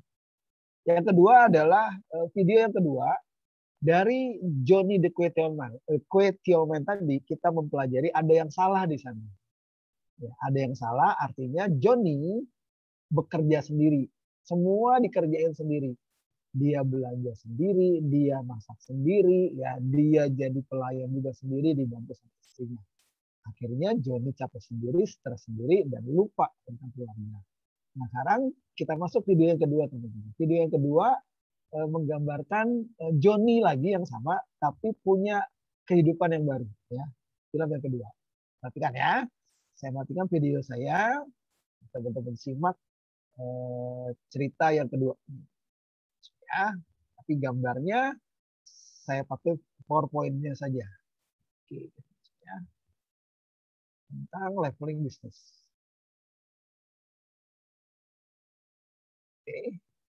Jadi saya akan bagikan ada 4 tangga di sekolah kehidupan ini yang akan dilalui oleh Johnny. Dan inilah ceritanya Johnny mulai masuk ke tangga yang pertama. Mari kita lihat. Johnny kemudian dia bawa ijazahnya, dia melamar ke sana kemari, datang ke kota besar, lalu kemudian ternyata susah sekali mencari pekerjaan, ya. Sampai satu titik di mana Johnny akhirnya ngelihat ada satu toko kue tiaw yang ada di emperan trotoar dan ternyata pemiliknya namanya adalah Jackie. Jackie masih masak kue tiaw sendiri di restoran kue tiawnya dia. Lalu Johnny kemudian menjadi seorang waiternya dia. Nah, bedanya adalah banyak karyawan-karyawannya Jackie. Waktu Jackie masak kue tiaw, itu basically hidupnya adalah ya ngeflow aja Jack. Jadi today is today, tomorrow is tomorrow. Sama. Jadi karena ngeflow aja Jack, bikin si Jackie hard eating, makan hati. Nah, di titik ini Johnny mulai menaiki tangga pertama dari sekolah kehidupan ini. Namanya adalah employee atau karyawan. Jackie melihat bahwa Johnny berbeda, maka Jackie menawarkan, Johnny, ayo coba gantiin saya yuk. Kamu jadi koki mau nggak? Oh Johnny seneng banget. Dan akhirnya Johnny diajarin. Dan Johnny ya kamu masukin ini ya. Terus habis itu kamu masukin ini. Habis itu kamu masukkan ini. Dan ini rahasianya ya. Rahasianya adalah begini. Nah itu adalah jurus kepret jidat. Dan Johnny akhirnya mulai belajar untuk masukin kue tiaw sendiri dan masak gitu ya. Dia mulai masukin, kemudian dia masukin bumbu lagi, dia masukin yang lain. Dan ini terakhir, kemudian si Jackie bilang, nggak usah pakai jidat saya katanya. Jidat kamu aja. Oh begitu pak. Ya akhirnya dia tahu. Oh ternyata begitu cara masaknya. Dan Johnny terus masak. Ternyata restoran yang ada di emperan toko tersebut makin ramai. Satu titik dia merasa bahwa wah nggak bisa nih jadi karyawan terus. Kapan aku bisa kaya raya kata dia. Lalu dengan sopan dan baik dia bilang ke Jackie. Nah Jackie bilang, waduh kalau kamu pergi aku masak lagi dong katanya. Iya pak, tapi soalnya aku merasa pengen begini. Aku nggak akan saingin bapak di kota lain bahkan gitu kan. Nah, Jackie mengalami apa yang namanya bisnis autopilot palsu. Kenapa? Karena Jackie mengandalkan Johnny seorang. Begitu Johnny keluar, maka dia harus turun gunung lagi dan dia harus masak kue tiaw lagi. Nah akhirnya Johnny ke kota lain, dia mau bangun bisnisnya sendiri tapi ternyata kurang modal. Jadi akhirnya dia sewa gerobak kue tiaw, lalu dia udah ketemu istri waktu kerja di Jackie, istrinya namanya Jonah, Johnny and Jonah ya. Lalu kemudian dia mulai dorong gerobak. Tok tok tok tok tok tok tok keliling perumahan. Wah, dia seneng banget. Setiap ada yang manggil dia masak sendiri, dia kasih, itu semua uangnya buat dia. Sekarang bukan soal gaji lagi. Dia dapat omset langsung, dapat sales, dapat revenue langsung ya. Berarti Johnny mulai naik tangga yang kedua di sekolah kehidupan ini. Namanya adalah self-employed atau mengkaryakan diri sendiri. Nah, Johnny terus gerobak, didorong terus, Johnny the kue tiaw man, Johnny the kue tiaw man, keliling perumahan, dia duitnya makin lama makin banyak. Tapi suatu saat dia masuk angin, terus kemudian dia akhirnya nggak bisa dorong gerobak. Dan dia harus di rumah istirahat sampai 3 hari. Dan dia baru sadar saat itu, wah ternyata kalau aku tidak jualan dorong gerobak, keluargaku nggak dapat uang. Wah, kita harus naik lebih tinggi lagi, kata dia sama istrinya Jonah. Nah, Johnny merasa mulai mau naik ke tangga yang ketiga, namanya entrepreneurs. Tapi ternyata tangga ini bukan ada di sini. Ternyata tangga ini naik tinggi di sini, sehingga entrepreneursnya ada di situ. Dan ada 3 tangga kecil untuk mencapai jadi entrepreneurs. Dan dari 3 tangga tersebut, 2 tangga pertama itu adalah jebakan Batman. Nah, Johnny akhirnya menyewa trotoar, lalu kemudian dia mulai ada meja, ada bangku-bangku, dia punya karyawan jadi waiter, lalu kemudian dia mulai pasang spanduk gede, tulisannya Johnny the kue tiaw man. Wah, dia mulai masak kue tiaw, ada istrinya bantu di kasir, waiternya kiri kanan lari, mulai ada yang makan karena masakannya enak luar biasa. Ya, tapi tetap karyawannya dia mulai merasakan hard eating, makan hati sama karyawannya, mesti, ayo kamu ke meja 3, ya kamu ke meja 5, nih piring minta ini. Gitu. Jadi semuanya Johnny yang melakukannya, semuanya dia, sibuknya luar biasa. Maka Johnny lagi ada di tangga kecil yang pertama untuk jadi entrepreneurs. Namanya adalah business operator alias operator bisnis. Nah, Johnny terus masak kue tiaw gitu ya. Nah, ada saatnya istirahat. Pada saat istirahat, Johnny nggak bisa istirahat. Kenapa? Karena customer banyak. Karyawannya kan mau istirahat. Jadi Johnny bilang, ya udah kamu istirahat semua, nggak apa-apa. Saya ngelayanin semuanya. Wah, Johnny terus masak. Nah, karyawan istirahat, lalu kemudian karyawan bisa santai-santai, bisa senang-senang. Johnny titip makan, lalu kemudian pada saatnya istirahat, dia istirahat cuma 10 menit. Dia makan makanan yang disiram kuah, tapi kuahnya udah dingin. Pertanyaannya siapa yang jadi bos? 10 menit lagi gitu kan. Setelah itu karyawannya masih istirahat. Ada yang nonton TV, ada yang main catur sebelum buka lagi restorannya. Johnny harus ngapain? Johnny harus gulung kue tiaw. Kenapa kue tiawnya nggak didelegasikan aja diminta karyawannya untuk gulung? Karena Johnny bilang, aku udah ngajarin ini, tetap gulungnya beda. Udah deh, mendingan aku sendiri yang gulung. Nah, itulah jebakan pertama untuk menjadi entrepreneurs, yaitu menjadi business operator. Semuanya Anda, semuanya Anda. Lalu kemudian Romeo, anaknya yang pertama, SD, datang menemui dia. Lalu kemudian Romeo bilang, kenapa Romeo? Papa, aku minggu depan, aku mau ikut pentas drama dan aku jadi pemeran utamanya, kata Romeo. Lalu Johnny bilang, oh iya bagus, Papa ikut dong datang. Romeo, Papa mau banget datang. Tapi kalau Papa datang, ngomongnya sambil begini ya, kalau Papa datang siapa yang jagain restoran? Siapa yang masak? Siapa yang jagain kasir? Siapa yang ngatur karyawan? Papa mau banget datang. Gini deh, tahun depan Papa datang. Tapi kan tahun depan aku belum tentu jadi pemeran utama, Pak. Ya oke, nggak apa-apa deh. Kalau gitu tahun depan deh Papa janji. Ya udah, kamu masuk, kamu istirahat dulu sana. Lalu kemudian Romeo-nya dengan muka sedih meninggalkan Johnny the kue tiaw man. Johnny masih terus masak. Nggak lama kemudian anaknya yang kedua datang, namanya Juliet. Juliet datang bawa gambar berwarna yang dia gambar sendiri. Lalu, Papa lihat deh ini. Apa itu? Ini gambar, aku gambar 1 jam tadi di sekolah. Oh iya, bagus banget. Kenapa? Karena begitu sibuknya Johnny the kue tiaw man, dia bahkan nggak sempat ngelihat sampai 1 detik ngelihat gambar yang dibikin oleh Juliet. Lalu dia bilang, oke ya udah, bagus. Ya udah, kamu istirahat dulu deh sana. Papa lagi masak nih, kerja, berjuang buat kamu semua ya. Oke. Dan kehidupan terus berlanjut. Johnny terus melakukan jadi Johnny the kue tiaw man. Johnny terus masak kue tiaw. Semuanya saya, kata dia. Dia jadi Superman di bisnisnya, ya. Dan yang terjadi adalah apa? Yang terjadi adalah omsetnya naik luar biasa, profitnya luar biasa. Dia bahkan sampai akhirnya dia beli ruko di belakangnya. Nggak cukup ruko, dia lebarin lagi rukonya 2, jadi 3, jadi 5. Terus dia bikin tower ke atas. Kenapa kok bisa begitu? Karena Johnny the kue tiaw man omsetnya 1 T per hari. Dan kemudian suatu saat waktu lagi masak, istrinya teriak ke Johnny, "Johnny, ya kenapa Ma? Johnny, anak-anak kita udah lulus SMA," katanya. "Hah?" Johnny diam 1 detik. Lalu kemudian tetap tangannya mesti begini lagi ya. "Kenapa kok cepet banget Ma? Aku ingat waktu itu Romeo baru datang dan Romeo bilang pentas drama di sekolahnya. Lalu kemudian aku bilang tahun depan. Tapi ternyata tahun demi tahun lewat begitu saja." Lalu kemudian Juliet, aku masih ingat, bawa pulang, dia masih kecil waktu itu, bawa pulang gambar. Aku cuma lihat nggak sampai 1 detik, lalu aku bilang, iya papa kerja keras buat kamu dulu ya, kamu istirahat dulu. Tapi ternyata yang Johnny miss adalah apa? Golden moments. Anaknya tiba-tiba udah lulus SMA. Dia nggak ingat bahwa ternyata Juliet bikinnya 1 jam. Dan kemudian bahkan tulis di gambar itu, the best dad in the world. Ayah yang terbaik di dunia. Johnny miss semua itu. Tapi dia sibuk luar biasa di bisnis, sibuk luar biasa. Lalu kemudian dia mulai bertanya, oke mama, uang ada nggak? Ada pak, uang ada luar. Masuk ke mana? Sekolah iya, sekolah di mana? Sekolah di yang terbaik. Oke good. Mama udah beliin apartemen belum? Mamanya bilang, pak kita nggak cuma beliin apartemen, kita udah beliin 1 tower apartemen per anak. Bayangin gitu, 1 tower per anak. Kenapa? Karena omsetnya luar biasa, bagus, luar biasa, profitnya luar biasa. Tapi semuanya masih harus Johnny, semuanya masih Johnny. Dan ternyata Johnny selama ini baru sadar, dia bukan business owner, bukan pemilik bisnis. Ternyata Johnny masih jadi business operator. Johnny semuanya Johnny. Ya punya banyak uang luar biasa, tapi ternyata nggak punya waktu. Dan kehilangan begitu banyak golden moments dalam hidupnya. Dan yang terjadi sama Johnny adalah dia bekerja inside the business. Di dalam bisnisnya. Johnny terus masak kue tel tapi dia nggak tahan. Dia bilang, ma kita punya banyak duit, kita hire aja manajer, kita hire aja direktur deh. Tapi ma aku takut, kata dia takut. Kenapa? Pertama takutnya kalau aku ajarin ma, berarti bisa jadi si karyawan ini akhirnya di hijack kompetitor, ya kan? Atau yang kedua ma, dia keluar dari bisnis kita, lalu kemudian dia bikin bisnis sendiri dan jadi kompetitor. Nah itu yang ditakutin sama Johnny. Tapi mamanya bilang, pak tapi mau sampai kapan begini? Semuanya saya. Ya betul ma, ya udah kita hire deh. Akhirnya Johnny pasang iklan lowongan gede-gedean di segala media. 2.000 koki hotel bintang 5 melamar untuk menggantikan Johnny the Kway Teow Man. Lalu kemudian Johnny mulai tes satu-satu, tapi ternyata nggak ada yang enak. Dia bilang, ma udah nggak ada yang enak ma, udah aku aja deh. Mamanya injek kakinya, pak kita harus cari manajer atau direktur, kalau nggak kamu nggak punya kehidupan.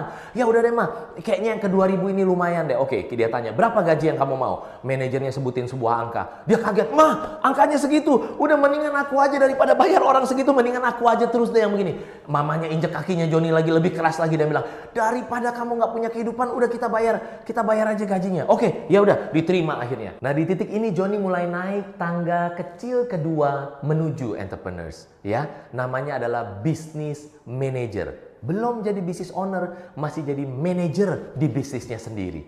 Lalu koki hotel bintang 5 mulai masak buat Johnny.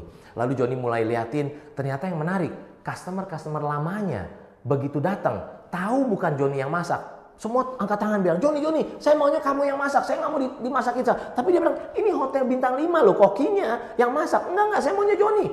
Oh kalau enggak udah deh, saya sama teman-teman saya nggak balik lagi nih. Waduh, dia mulai takut. Akhirnya dia bilang, ya udah nggak apa-apa deh, saya aja yang masak, kamu liatin. Nah, koki hotel bintang 5 yang gajinya luar biasa tinggi, hanya bikin potong-potong bawang, potong-potong hal yang lain, lalu kemudian lemparin, kasih ke Johnny, dan tepok-tepok Johnny. Bilang, Pak Johnny memang luar biasa, kamu punya talenta masak pak, terus aja masak pak. Wah Johnny cuma ditepok-tepok doang, dan terus masak.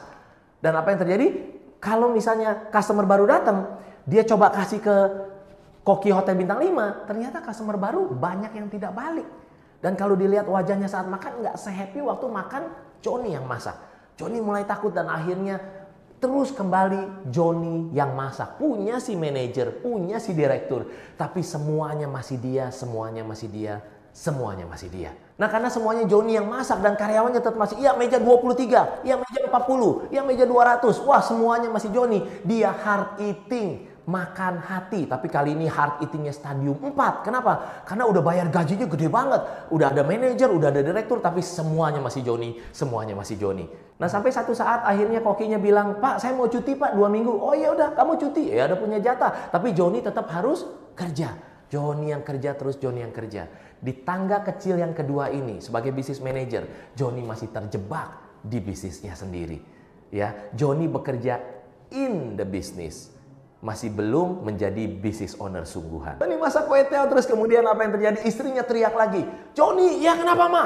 Lah istrinya lari tergopoh-gopoh, dia bilang, Romeo masuk ICU. Hah? Romeo masuk ICU? Iya. Ayo cepetan kita pergi ke sana. Dan itu pertama kalinya dia tutup tokonya benar-benar karena anaknya masuk ICU.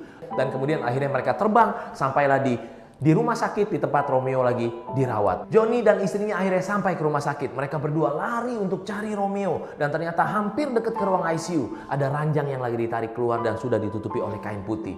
Johnny berharap itu bukan Romeo, tapi ternyata begitu dibuka, ternyata Romeo. Dan Romeo sudah meninggal. Dan suster yang ada di situ bilang, "Pak, ini Romeo, tulis surat ini, ada ketemu di sampingnya sebelum dia akhirnya bunuh diri." Ternyata Romeo overdosis. Lalu kemudian Johnny dengan nangis dan istrinya baca surat itu. Ternyata apa? Intinya surat itu bilang Romeo sangat butuh waktu dan perhatian dari kedua orang tuanya. Tapi kedua orang tuanya begitu sibuk di bisnis, saya nggak punya waktu, dan akhirnya pergaulannya salah. Dan akhirnya meninggal karena overdosis. Dan Johnny begitu remuk hatinya membaca surat itu. Belum selesai di situ, dia lihat ke kanan, ternyata ada Juliet di situ. Juliet lagi nangis terseduh-seduh. Dia tanya, "Kenapa kamu nangis terseduh-seduh?" Lalu Juliet bilang, "Pak, maaf." "Kenapa maaf?" "Aku hamil, Pak." Juliet hamil di luar nikah. Siapa ayahnya? Nggak ada yang tahu siapa ayahnya. Di saat itu berapapun uang yang Johnny punya, nggak bisa membeli kembali dan mengembalikan waktu. Yaitu pada saat Romeo datang untuk pentas drama masih kecil. Pada saat Juliet datang dan memberikan gambar untuk dikasih lihat ke ayahnya. Nggak ada yang bisa membeli itu. Johnny sedih luar biasa. Semua kerja kerasnya belasan tahun sia-sia belaka, dan hasilnya seperti ini. Johnny tapi harus kembali ke kehidupannya. Dia kembali buka bisnis, dia mulai masak kue teo lagi, semuanya Johnny, semuanya Johnny. Dia masih punya manajer, masih punya, dia punya direktur, punya karyawannya banyak, punya uangnya masuk banyak, tapi ada yang hilang di dia. Dia makin menua, rambutnya makin putih, dia makin kehilangan harapan, dan dia sedih sekali menjalankan hidupnya. Dan satu saat istrinya teriak lagi, "Johnny," katanya. Kenapa? Karena customer nunggu. Johnny belum jadi masak kue teonya. Lalu istrinya sampai lari ke tempat masak kue teo dan Johnny masih berdiri di situ. Johnny masih berdiri dan kemudian istrinya coba panggil Johnny. "Johnny, kenapa nggak jadi-jadi?" Ternyata Johnny mati berdiri. Bayangkan betapa ironisnya itu. Anda boleh punya bisnis luar biasa. Anda boleh punya uang luar biasa banyak. Tapi kalau Anda nggak punya waktu, Anda bilang Anda berjuang untuk keluarga Anda. Anda bilang begitu. Tapi bukankah ironis kalau Anda berjuang untuk keluarga yang tidak begitu mengenal Anda? Kita harusnya mengatur bisnis. Jangan sampai bisnis mengatur hidup kita. Dalam hidup Johnny, akhirnya Johnny hanya berhenti di tangga kecil kedua menjadi entrepreneur, yaitu business manager. Di atasnya padahal ada tembok yang begitu tebal yang harus kita tembus, breakthrough, sehingga kita mencapai tangga kecil yang ketiga yang disebut business owner atau pemilik bisnis. Nah, kalau Anda sebagai pemilik bisnis, Anda harusnya bekerja on the business, ya, sehingga bisnis Anda bisa autopilot, bisnis bisa berjalan sendiri tanpa harus selalu ada pemiliknya di dalamnya. Setelah itu Anda akan naik lagi ke tangga berikutnya, yaitu menjadi investor, di mana Anda bekerja outside the business. Apa yang terjadi dalam hidup Johnny? Apakah Anda kenal sekali dengan Johnny the Kue Teo Manager? Oke. Baik teman-teman semua, itu gambaran tentang tangga entrepreneur ya. Jadi kalau teman-teman perhatikan, untuk menjadi seorang pengusaha entrepreneur ternyata tangganya nggak simple ya, tangganya ada 4 ya. Dan banyak orang terjebak di tangga nomor 2, sibuk sebagai business manager belum sampai ke business owner. Baik teman-teman semua, ini menggambarkan tentang cash flow quadrant yang pernah kita pelajari di pertemuan kedua kemarin ya. Jadi cash flow quadrant itu kan ada 4 ya, cash flow quadrant ya, bukan kuadrat, masih ingat ya. Robert T. Kiyosaki menggambarkan bahwa pendapatan seseorang itu digambarkan dengan 4 petak ya. 2 petak ada di kiri, itu namanya kuadran kiri, lalu satu lagi kuadran kanan. Yang kuadran kiri namanya E sama S. E itu adalah employee tadi. Employee itu you have a job. Kamu kerja. Ya, kamu kerja. Employee itu mengorbankan waktunya untuk kesuksesan orang lain. Jadi Anda kerja setiap hari, tapi yang sukses bosnya Anda. Itu yang namanya employee. Anda kerja, kalau nggak kerja dimarahin, dan seterusnya, itu namanya employee. You have a job. Ya, boleh kerja, tapi jangan lama-lama. Ya, setelah sudah tahu sistem, naik level yang kedua. Nah, jadi yang namanya self-employee. Ya, naik yang kedua, self-employee di sini. Ya. Self-employee itu adalah you own a job. Kamu mempekerjakan diri sendiri. Nah, jadi mengorbankan waktu untuk dirinya sendiri. Tadi sudah digambarkan si Johnny jualan sendiri. Nah, jadi kalau dia nggak jualan, dia nggak dapat uang. Ya, Johnny pedagang-pedagang yang lainnya, yaitu namanya self-employee, belum menjadi entrepreneur. Self-employee masih ada di level paling bawah, yaitu bisnis operator. Kalau sudah sampai level yang keempat, bergeser ke kanan, yang namanya business owner, teman-teman. Ya, business owner itu you own a system, kamu sudah punya sistem. Lalu people work for you, orang kerja sama kamu.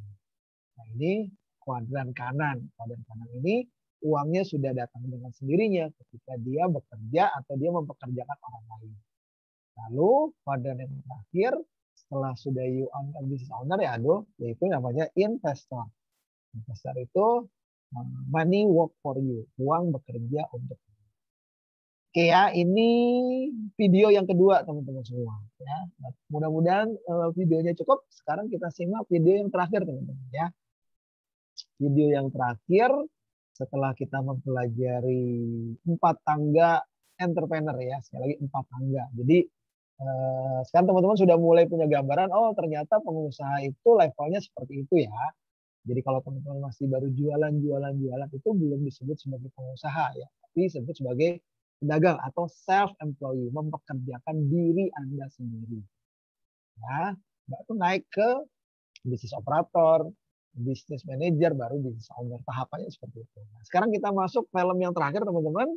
Film yang keempat tentang Johnny the Quail Man yang sesungguhnya. Sukses yang sesungguhnya seperti apa pengusaha ya. Kita lihat ya. Oke. Anda masih ingat Johnny the Quail Man? Kalau belum, Anda cari video Johnny the Quail Man karena menarik sekali ceritanya bagi Anda. Oke? Nah, di Business and Life Tips kali ini saya ingin bagikan cerita Johnny the Quail Man tetapi hidupnya berulang. Johnny kali ini membangun 4 kaki meja sehingga bisnisnya bisa profitable dan autopilot. Nah, dalam kisah ini Romeo, anaknya Johnny the Quail Man, sudah lulus kuliah dan kembali mau bantuin bisnis ayahnya supaya semakin profesional ya. Nah, Romeo jago di kaki meja yang pertama. Saya menyebutnya adalah leads creation. Oke? Leads creation adalah Anda jago strategi untuk mendatangkan banyak calon customer ke bisnis Anda. Marketing strategi. Nah, apa yang Romeo lakukan? Romeo bikin brosur, simple brosur, lalu judulnya adalah Johnny the Quail Man. Sekarang jualan bakso nomor 1 terenak di dunia. Wah, terus kemudian di sebelah sininya ada testimonial dari artis. Di sebelah sini ada testimonial dari presiden bahkan. Lalu kemudian ada foto gambar bakso yang begitu kalau Anda hirup dekat brosurnya, Anda bisa hirup wangi baksonya. Keren banget kan brosurnya ya. Dan kemudian di bawah ada vouchernya. Vouchernya ada tulisan Rp 25.000. Dan kemudian ada tulisannya, sejak 3 jam dari Anda memegang brosur ini, bila tidak dipakai, maka brosur ini akan meledak sendiri di tangan Anda. Wah, pokoknya Anda pengen banget pakai gitu ya. Jadi kemudian akhirnya Anda datang. Terus Anda antri nih, karena antriannya panjang banget, karena ramai sekali toko baksonya Johnny ya. Nah, kemudian apa yang terjadi begitu Anda di depan, Anda tanya dong, apa sih bedanya baksonya Johnny dengan bakso yang lain ya? Kenapa? Karena di samping-sampingnya banyak kompetitor. Ada yang Johnny gitu kan, pakai H di belakang. Ada lagi yang N-nya 4, Johnny gitu kan. Ada lagi yang Johnny gitu. Pokoknya banyak mirip-mirip semua. Terus Anda tanya, kebetulan yang jagain adalah karyawan yang ngeflow aja cek. Ngeflow aja Jack gitu ya. Kemudian Anda tanya, apa bedanya baksonya Johnny? Lalu si karyawan ini bilang, Bu, jangan terlalu serius Bu. Kalau nanya baru makan bakso serius banget sih Bu. Iya. Jadi gimana apa bedanya Mas? Bu, yang namanya bakso sapi ya sama aja Bu. Di mana-mana sama, bakso sapi gitu loh. Nah, kalau Anda menemukan bahwa produk atau jasanya sama, pertanyaan berikutnya Anda akan nanya apa? Harga. Anda akan tanya, ya kalau gitu harganya berapa Mas? Lalu Mas bilang 100.000 Bu semangkok. Lalu Anda kaget, mahal banget gitu kan? Dan kalau Anda normal, pasti Anda akan bandingin sama kompetitor. Ya, Anda tanya yang di sini berapa harganya? 50.000. Yang di situ berapa harga? 30.000. Yang di situ berapa? Sampai ujung banget harganya 5.000. Nah, kira-kira Anda makan yang mana? Nah, bagaimana dengan bisnis Anda? Apakah Anda punya strategi leads creation? Strategi yang bisa mendatangkan banyak calon customer? Atau jangan-jangan selama ini Anda berharap ada burung bango yang datang, buka mulutnya, lalu kemudian keluarin customer baru buat Anda? Kan nggak mungkin begitu kan? Ya. Nah, jadi Anda juga harus punya discriminator.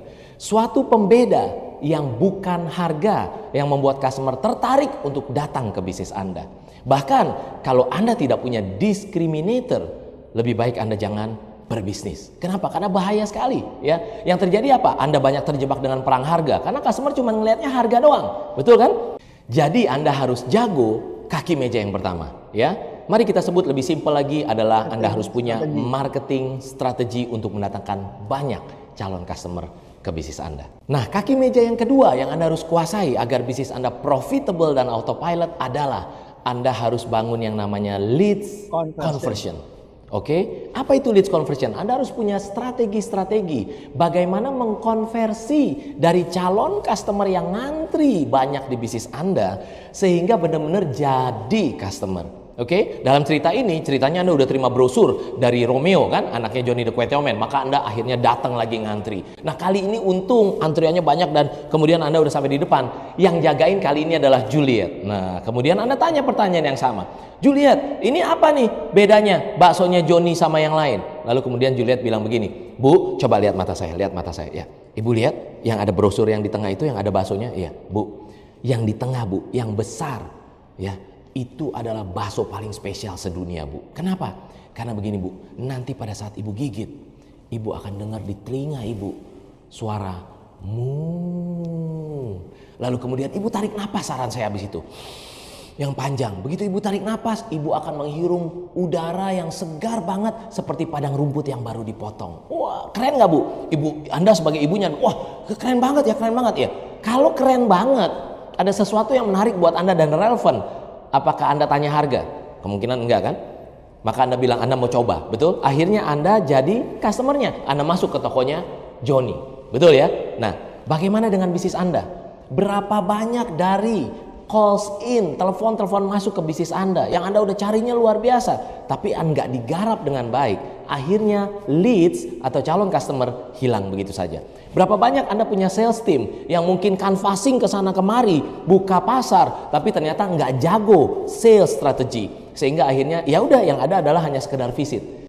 Nah, apakah di bisnis Anda sudah punya sales strategi yang membuat potensi yang udah mulai masuk ke bisnis Anda, calon-calon customer yang ngantri di bisnis Anda bisa konversikan sebagian besarnya menjadi customer? Setelah Anda sangat menguasai leads conversion, artinya calon customer udah ngantri banyak banget, lalu kemudian Anda bisa mengkonversinya menjadi customer, maka kaki meja ketiga yang Anda harus kuasai adalah customer and supplier fulfillment. Artinya Anda harus punya sistem yang benar-benar jalan, 3 kali benarnya ya, karena benar-benar harus praktis dan jalan, sehingga operation Anda betul-betul rapi, sehingga menyenangkan customer Anda, dan satu lagi Anda juga menyenangkan supplier Anda. Dua-duanya sangat penting buat bisnis Anda. Oke? Nah, kembali ke cerita ini, Anda kemudian masuk. Nah, tapi yang terjadi di bisnisnya Johnny, kadang-kadang baksonya terlalu empuk, kadang-kadang baksonya terlalu keras. Nah, apalagi ada satu cerita pas Anda masuk, ada satu serangga yang katanya mitosnya paling enak kalau bunuh diri di baksonya Johnny. Maka dia lompatlah dan dia bunuh diri lalu dimasukin sama manajernya Johnny jadi bakso. Dan dia dikirim ke meja 29 gitu kan. Lalu waiternya anterin ini bakso ke meja Anda. Anda udah deg-degan pengen cobain. Beneran unik apa enggak gitu kan. Lalu Anda ambil bakso yang paling gede yang di tengah. Lalu Anda mulai gigit. Set, begitu Anda gigitan pertama. Benar loh, Anda dengar di telinga Anda ada suara luar biasa. Anda, kok bisa ya gitu ya. Terus kemudian Anda ingat kata Juliet kan harus tarik napas panjang. Anda tarik napas. Begitu Anda tarik napas panjang, waduh, ternyata harumnya seperti padang rumput yang baru dipotong. Wah, seger banget. Anda bilang ini keren banget, betul ya? Nah, akhirnya ternyata yang Anda tidak tahu adalah di tembok-tembok itu Johnny menyewa orang untuk duduk yang warnanya sama dengan tembok. Begitu Anda makan bakso, dia teriak begini. Terus kemudian dia sembor. Jadi akhirnya Anda menikmati. Ya nggak apa-apa kan, selama kreatif aja gitu kan ya. Lalu kemudian Anda terusin makannya. Anda udah excited banget. Anda makan bihunnya, suapan ketiga makan, kresek, tiba-tiba crunchy. Kok garing begini? Ada apa? Begitu Anda lihat ada serangga yang tadi bunuh diri. Hah? Lalu Anda panggil waiternya. Waiter, sini. Ini kenapa? Ada apa nih? Waiternya karena ngeflow aja Jack. Jalannya begini. Ya kenapa Bu? Ada apa Bu? Terus kemudian waiternya tanya, ada apa Bu? Ini kamu lihat ada apa nih? Lalu kemudian waiternya lihat, oh ada serangga Bu. Gila, enak aja ada serangga. Saya nggak bisa terima ini. Katanya ini kan bakso enak segala macam. Kenapa ada serangganya? Panggil manajer. Lalu manajernya cepet-cepet datang. Untung jalannya nggak seperti waiter yang tadi ya. Langsung dia tanya, kenapa Ibu? Ini kamu lihat di baksoku ada serangganya. Lalu ternyata malah manajernya senyum-senyum. Kenapa kamu senyum-senyum? Soalnya Bu, Ibu harusnya bersyukur. Loh kenapa bersyukur? Karena 2 minggu lalu Bu, bukan ada serangga Bu. Ada apa kalau gitu? Ada tikus putihnya Bu. Nah loh, kalau Anda nggak jago di customer and supplier fulfillment, operation Anda berantakan, maka produk dan jasa Anda tidak seperti yang Anda harapkan. Bahaya. Itu adalah cara tercepat untuk bangkrut. Kenapa begitu? Karena kalau Anda jago di leads creation, Anda jago di leads conversion, semakin banyak orang yang tahu tentang bisnis Anda, banyak orang yang semakin tahu tentang produk dan jasa Anda, tapi produk dan jasa Anda ternyata belum bagus seperti yang Anda mau, karena belum tersistemasi dengan baik, belum profesional. Makin banyak kan orang yang makin tahu kejelekan dari produk atau jasa Anda. Jadi Anda harus kuasai kaki meja yang ketiga ini, customer and supplier fulfillment. Artinya Anda harus bikin sistem yang benar jalan. Nah lalu siapa yang belum disenangkan?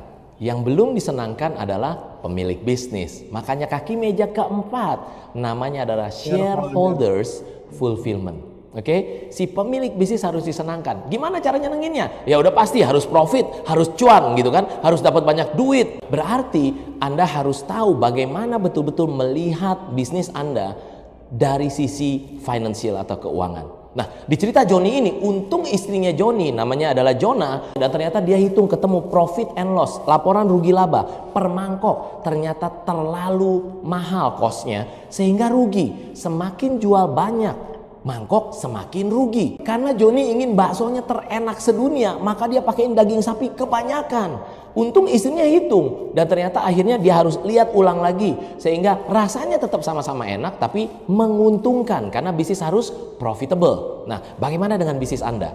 Berapa banyak dari Anda pemilik bisnis yang Anda jalanin cari omset, cari sales, cari omset, cari sales, tapi Anda nggak tahu loh. Jangan-jangan Anda pakai manajemen baik kayaknya. Berapa persen Pak profit Bapak? Ya kayaknya sih sekian persen ya. Kayaknya. Padahal bisnis itu kan Anda investnya nggak pakai uang monopoli kan? Anda pakai uang beneran kan? Dan ini adalah bisnis penting Anda, betul? Iya. So jadi kita harus benar-benar tahu indikator keuangan. Kita harus tahu papan skor apa yang harus kita lihat. Kita harus tahu poin-poin apa yang harus kita lihat di financial sehingga kita tahu bisnis kita sehat atau enggak. Ada yang salah apa enggak?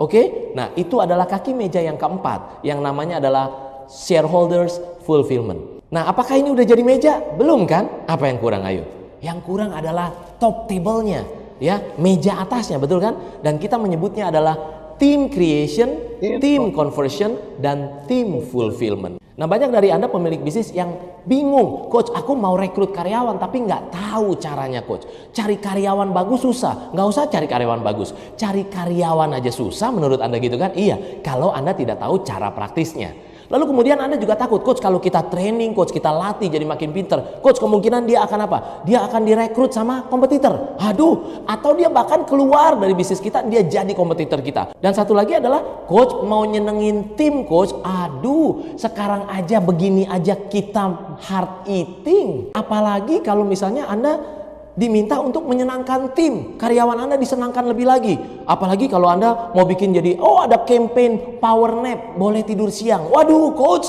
kata Anda, Coach Yohanes, di bisnis kita, Coach, kita nggak usah bikin kampanye tidur siang, Coach. Udah tidur siang sendiri, kelamaan lagi. Betul begitu? Ya begitu. Kenapa? Karena Anda belum tahu cara praktisnya. Nah, para pemilik bisnis, Anda harus stop jadi Superman. Karena semuanya Anda kayak Johnny the Kwetiao Man. Anda harus bangun super team dan stop jadi Superman. Betul? Kita nggak akan bisa punya bisnis yang semakin profitable dan autopilot kalau kita nggak bangun super team. Nah, sekarang mari dibalik. Kalau Anda jadi calon karyawan, Anda lagi cari pekerjaan. Pertanyaannya, Anda mau nggak bekerja di bisnis Anda sendiri?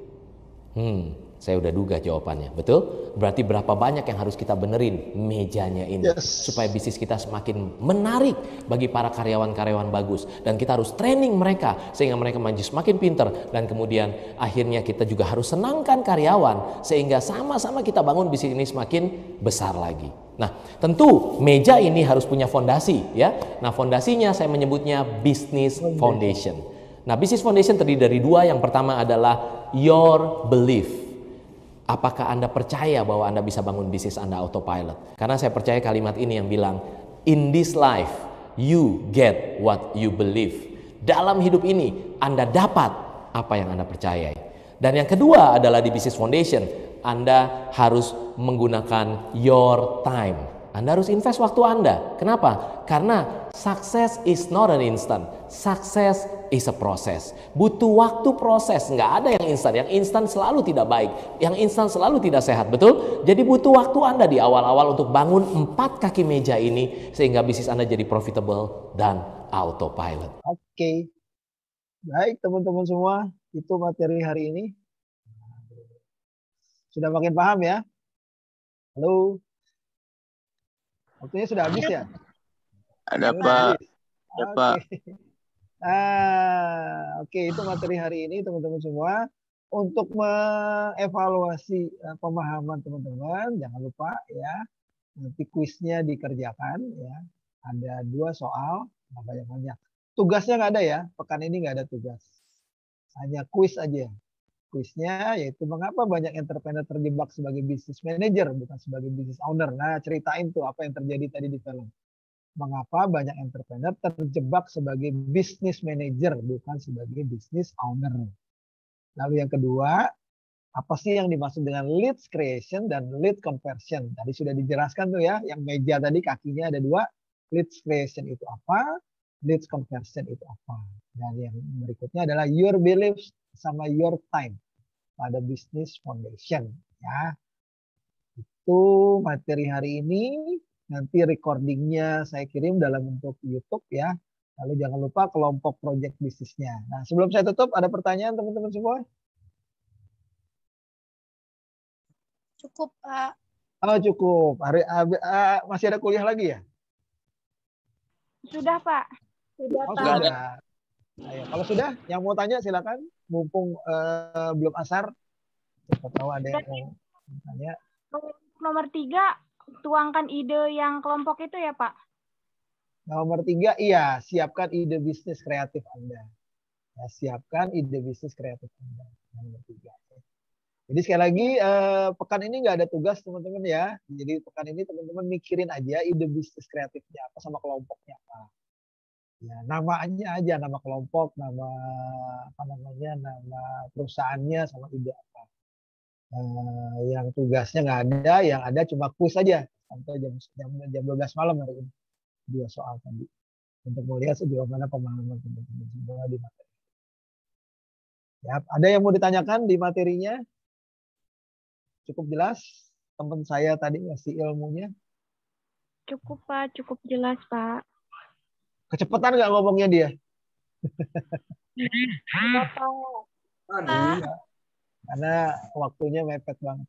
Baik, kalau nggak ada pertanyaan, sekali lagi terima kasih atas perhatiannya.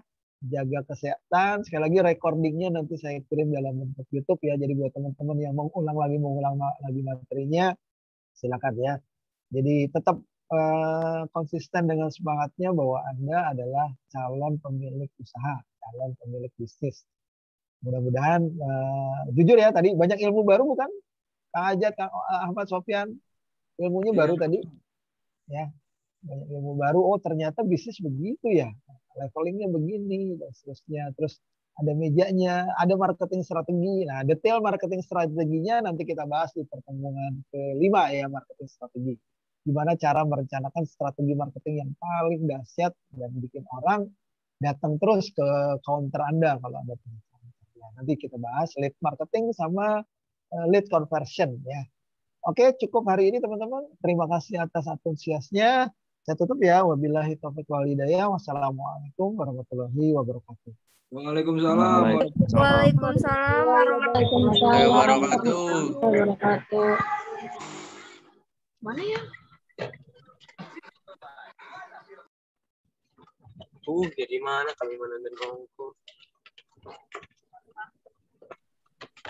Yang mau masukin email ke kelompok siapa? Bisa. Apa diurang? Kata